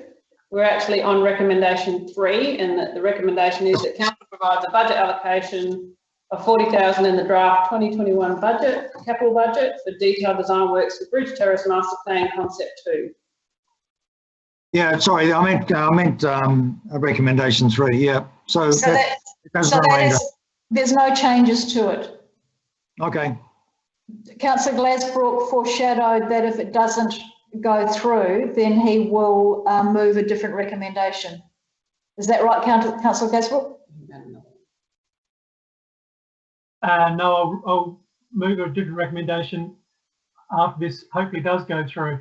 Oh, okay. Councillor Kemp wants to speak. Councillor Kemp, you want to speak? Thank you, Mayor Jenkins. I'm going to vote against this recommendation. I think that if you want to get assistance and grant applications for this bikeways, which is part of a bike strategy, I think this money is better spent in developing a master plan for the whole Encounter Bikeway. And when you have a master plan for the Encounter Bikeway, if you're doing section by section, that will certainly add more oomph in your applications to governments to saying this is our bigger plan overall, not just a small section here and there. Okay. So I'm not supporting this motion as it stands. I'll see what Councillor Glasbrook comes up with in his next motion. But certainly I may put a request in the capital budget for a master plan Encounter Bikeway design. Thank you. Thank you. Councillor Mann? Thank you, Mayor Jenkins. Yeah, just to comment on this one, I guess the budget allocation of 40 grand just for those detailed design works may be required whether we do a different design or not. The reason I guess I was against concept 2 and I guess going to be against this budget allocation as well is because whilst I definitely agree that works need to occur in that area, and I think Bridge Terrace is a great area, and that the path and how we can make it more accessible is important, but I just feel that we're going too far with this. I feel that we could achieve a similar result which still benefits the community without having to spend so much money. And I know I'm very cautious of the fact that there are a lot of other capital projects that we've all identified as priorities for the future, and I wouldn't like to see something like this that's just sort of got out of hand getting in the way of that. So that's why I've been against these items. Thanks. Thank you, Councillor Mann. Does anybody else want to speak? Councillor Henderson, do you want to close the debate? No, thank you. All right, then I've put recommendation 3 to the vote, and the recommendation is that council provide a budget allocation of $40,000 in the draft 2020-21 capital budget for detailed design works for the Bridge Terrace Master Plan, Concept 2. All those in favour? 1, 2, 3, 4, 5. And those against? 1, 2, 3, 4. That's carried. Thank you very much. All a division. All a division. Is that what you were going to ask for, Councillor Glazebrook? You've got a question? No, go division first. He's asked. I'll just do a division first. All those in favour, could you please stand? Just let Karina get there. Thank you, Mayor Jenkins. Thank you. So 4 is Councillor Henderson. Councillor Charles. Councillor Glazebrook. Councillor Litterly. And Councillor Schofield. And against is Councillor Robertson. Councillor Mann. And Councillor Hales. Sorry, and Hales, Kemp and Robertson. So and Kemp and Councillor Kemp. Motion carried. Councillor Glazebrook. Yes, I'd like to move a motion that council consider the construction of Bridge Terrace Bikeway as part of its 2021 budget deliberations. I just note that this is a motion without notice, Councillor Glazebrook, but given that it is specifically in relation to the matter that we're dealing with at the moment, and we've had a significant amount of discussion on, I will let you put that down. So if you can just say that again so Karina can capture it. And Karina, if you can please report back what you have written down, that would be appreciated. That council consider the construction of the Bridge Terrace Bikeway in its 2020-21 budget deliberations.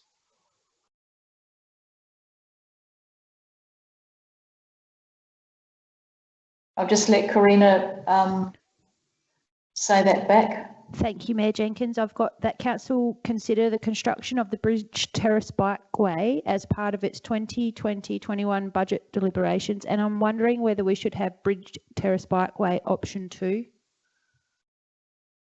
You happy for that, Councillor Glazebrook? He said that's fine. Are you seconding that, Councillor Litterly? Yep.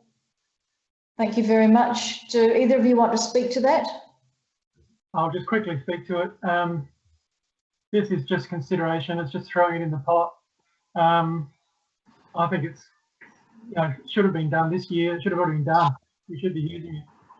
It's a real shame, in my opinion, and to think that it could be put off for essentially 2 years. I think it's a shame. Thank you. Thank you. Councillor Litterly, do you want to speak to that?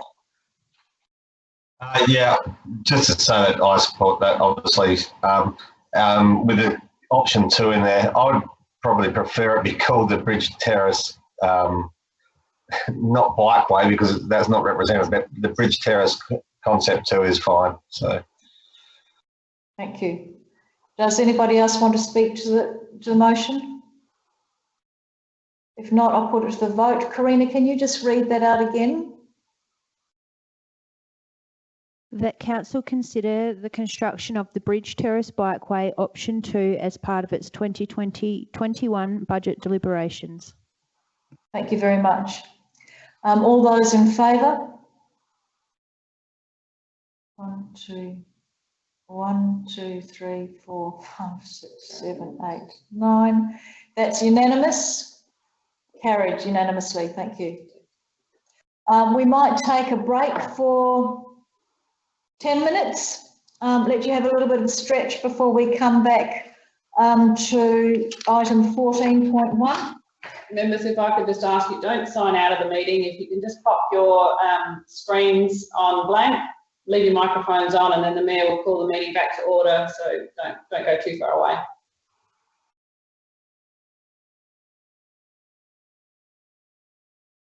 And we'll just put it on a pause screen.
very streaming much. has now resumed.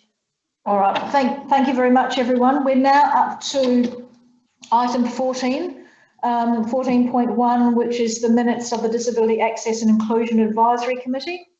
I'd like to move recommendation 1, that council receive and note the minutes, if someone can move that way. Councillor Henderson, thank you, and Councillor Schofield seconding that.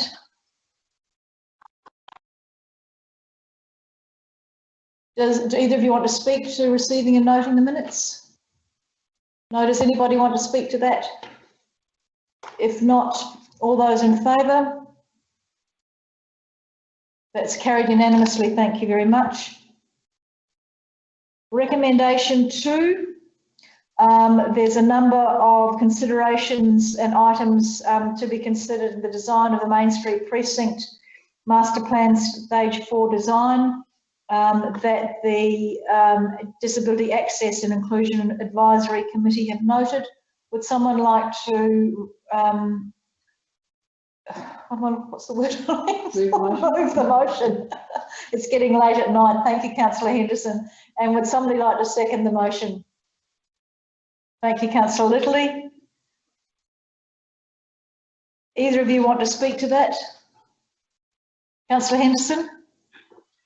Just to add, you've pointed out there's quite a list there, but it was quite a very good, very robust discussion and feedback on that stage 4 design Main Street development. But I think some very worthy and worthwhile feedback from that committee. Thank you, Councillor Henderson. And yes, it's a great committee to have. And for the people that are listening at home, the committee is made up of a number of people with a number of different sorts of disabilities or children with disabilities or working in the disability sector, and provide us with a considerable amount of advice in relation to disability and access issues. So we thank the committee very much. Does anybody else want to speak to that?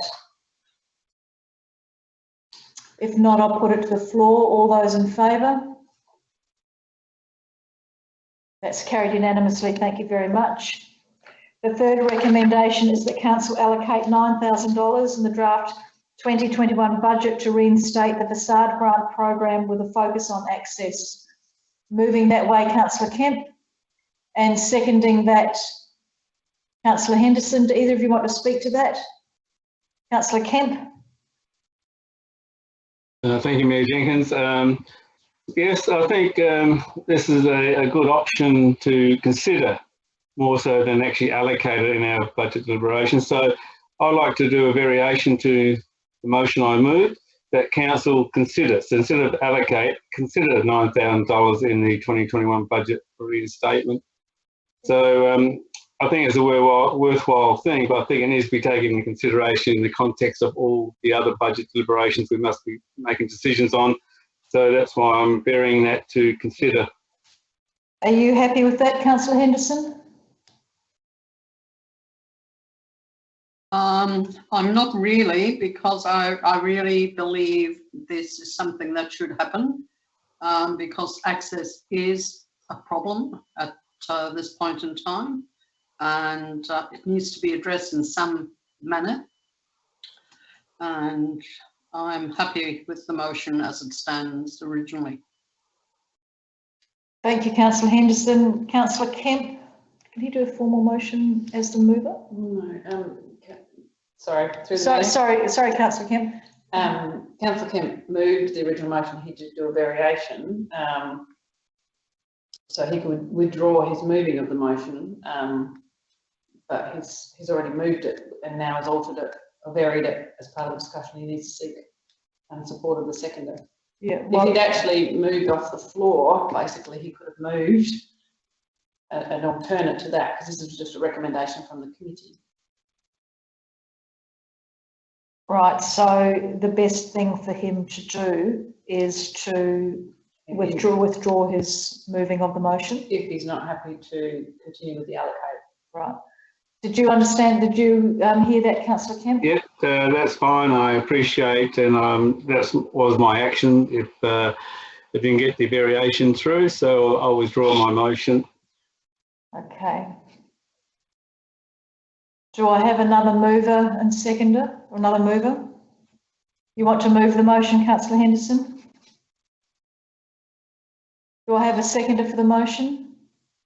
Councillor Schofield? Either of you want to speak to the motion? Does anybody want to speak to the motion? Councillor Glasbrook? Yes, thank you. No, I won't be supporting the motion. It's not that I don't agree with this, it's the principle of it now that I know I was very passionate to get the bike track done, next financial year, but I didn't move it because I had to go in with all the budget deliberations, and I have other elected members ring me up all the time saying, oh, we need to put this in, we need to move a motion for this, and I say, no, you've got to put it through the budget as our CEO advises. So I won't be supporting it. Thank you.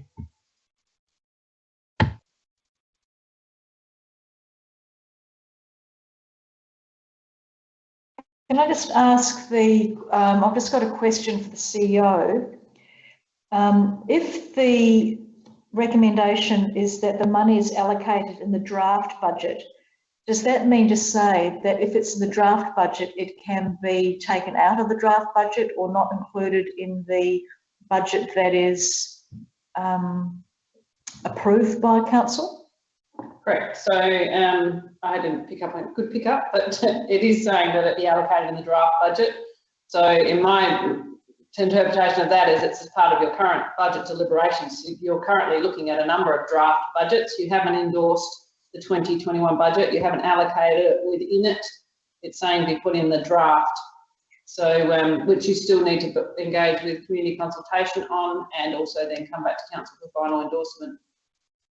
So the fact that if it is in the draft budget doesn't mean to say it's actually going to end up in the budget that's endorsed, which might actually cover some of your issue, Councillor Kemp, because it's still, the budget still needs to go to community consultation and then to council for endorsement, and it can be taken out of the draft budget if that's the will of council.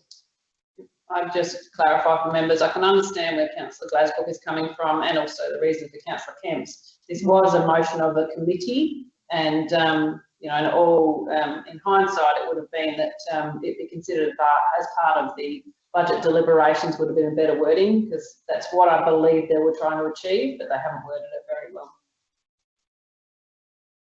Councillor Henderson? A question to the CEO or Director Patas. Am I right in thinking that the facade grant is to encourage businesses in the main street to provide access for disabled people to enter their premises? That's what I believe this facade grant is for, to encourage the building of ramps or access to the buildings once in line with the stage 4 development, so that disabled people have access to some of the businesses that they presently do not have. Am I right in that thinking?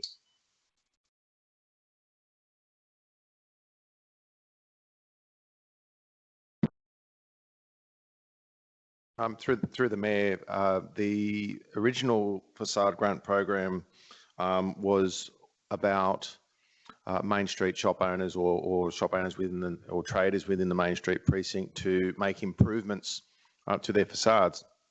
Now that might have been aesthetic improvements, heritage related improvements, although there's a separate grant program for that, but also access and disabled access related improvements as well. So it was a combination of things, but it did include access, disabled access particularly.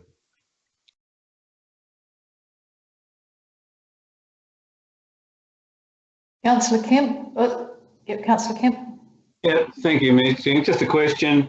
Considering this is all about the stage 4 design of the mainstream precinct, surely that would have been included in the design for access. So why do we need to do a different budget for it? I thought it would be just included in the master plan in design, so it does happen. This recommendation doesn't specifically relate, I don't think, to the stage 4 precinct, and there may be businesses in other areas that want the facade grant in relation to access. Would that, you've got your hand up, Director Pathouse, is that correct or am I wrong? Well, sorry, through the Mayor again. So Main Street Stage 4 focuses on the public realm, and it may not be that it can achieve access just as it can at the moment into each and every shop.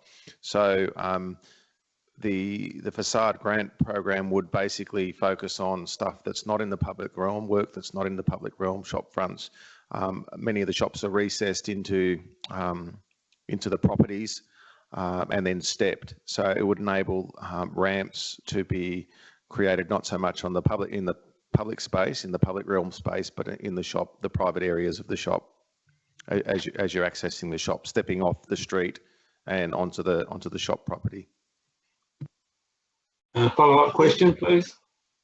Sure. Surely in the design, Mr. Pathouse, that, you know, with some of those shops, if they do a retrofit after for ramps, that will intrude into the walking space. I would have thought that in the designs of access to buildings, they would have put in the design process for better access to cater for disability people, instead of doing a retrofit later, which could be more of a problem. Yeah, sorry, through the Mayor, my answer is no different to the previous one. The public realm can only fix up so much of it. Various shops are at different heights sometimes, and sometimes work needs to be done on the private properties to enhance access facilities, particularly if there's steps. There's a number of examples, or at least a couple that I can think of in the Main Street, that utilised the grant funds a number of years ago to get disabled access ramps from the street level or the street grade into their shops, and it was all done on the private property or on the titled area for the shops. Are there any other comments at all? Councillor Henderson, do you want to close the debate? Or Councillor Charles, you want to say something? Oh, yeah. How's that? Yeah, no, I do trust that the development of the bottom half of the main street will bring the footpath up to the level of the entry of these shops, and there won't be any need for any intrusion into the buildings. Surely that's what we're going to be doing. I know that's where the steps are now located and where the tripping points are. Is that true?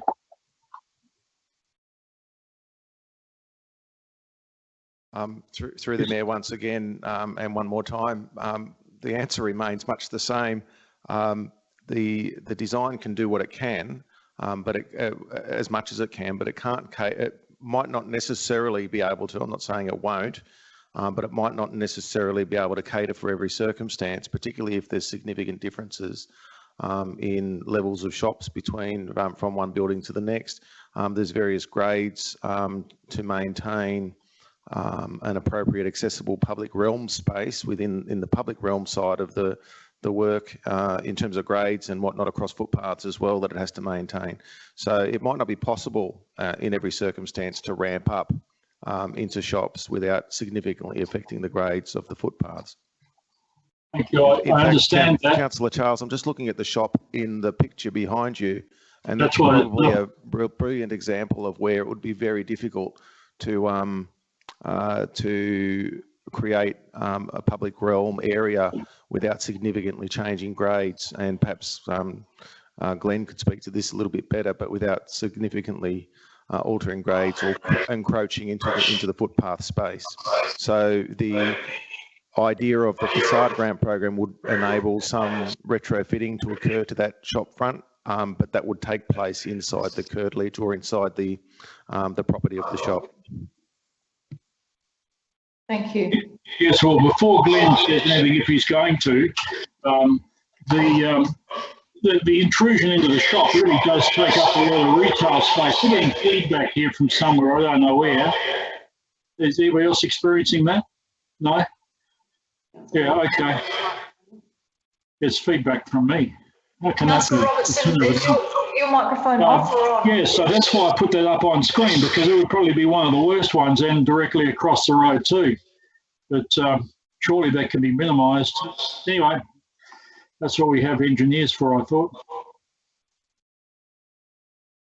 Councillor Robertson, you wanted to speak? Yes, thanks, Mayor. Yeah, everyone wants everything out of this. Everyone wants everything out of this. You'll notice that item 6 in recommendation 2, which we've just passed, is to ensure footpaths are as flat as possible. Then we have all this other stuff that's just been talked about by Director Padhouse but the one for me down here is that I agree with Councillor Glasbrook that this recommendation 3 needs to be consider the 9,000 and not be allocating. Thank you. Thank you. Just a reminder that even though the word allocate is used, it is to the draft budget, so you can throw it out from the draft budget. It is still considering it. It hasn't been endorsed in any way. Just clarifying that. Councillor Henderson, do you want to close the debate? No? Okay. I put that recommendation 3 to the floor. All those in favour? 2, 3, 4, 5, 6. And those against? That's carried. Thank you very much. We now move to 15.1, the representative reports. And the recommendation is that Council receive and note the representative reports for April. Can someone move that way? Councillor Charles, thank you, and seconded by Councillor Schofield. Do either of you want to speak to any of the representative reports? No? Anybody want to speak to the representative reports? All those in favour? Those against? That's carried unanimously, thank you.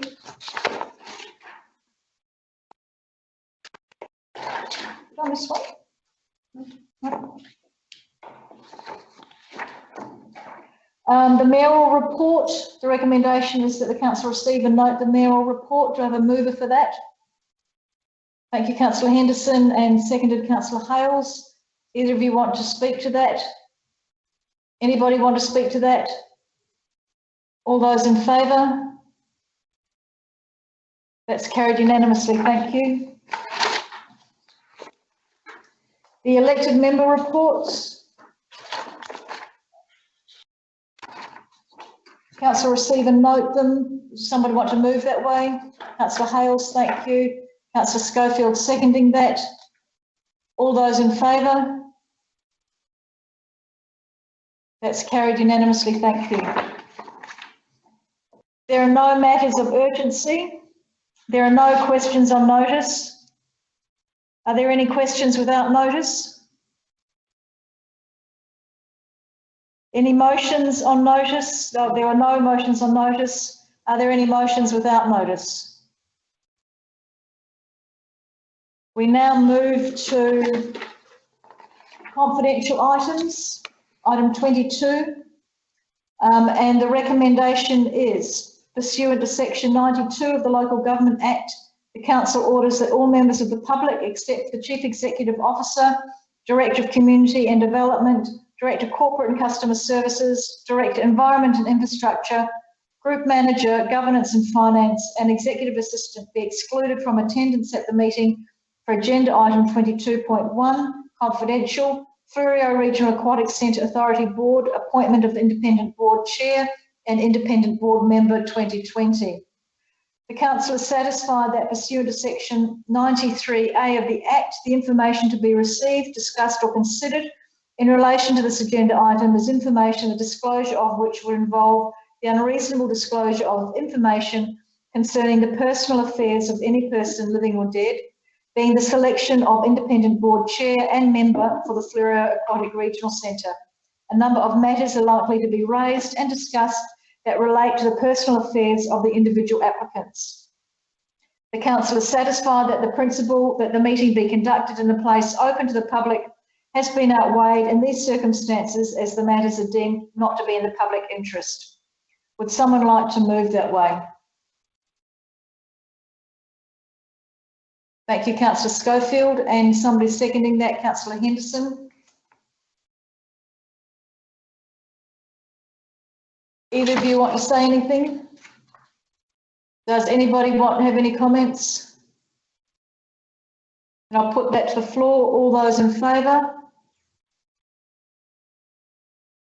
That's carried unanimously. Thank you very much.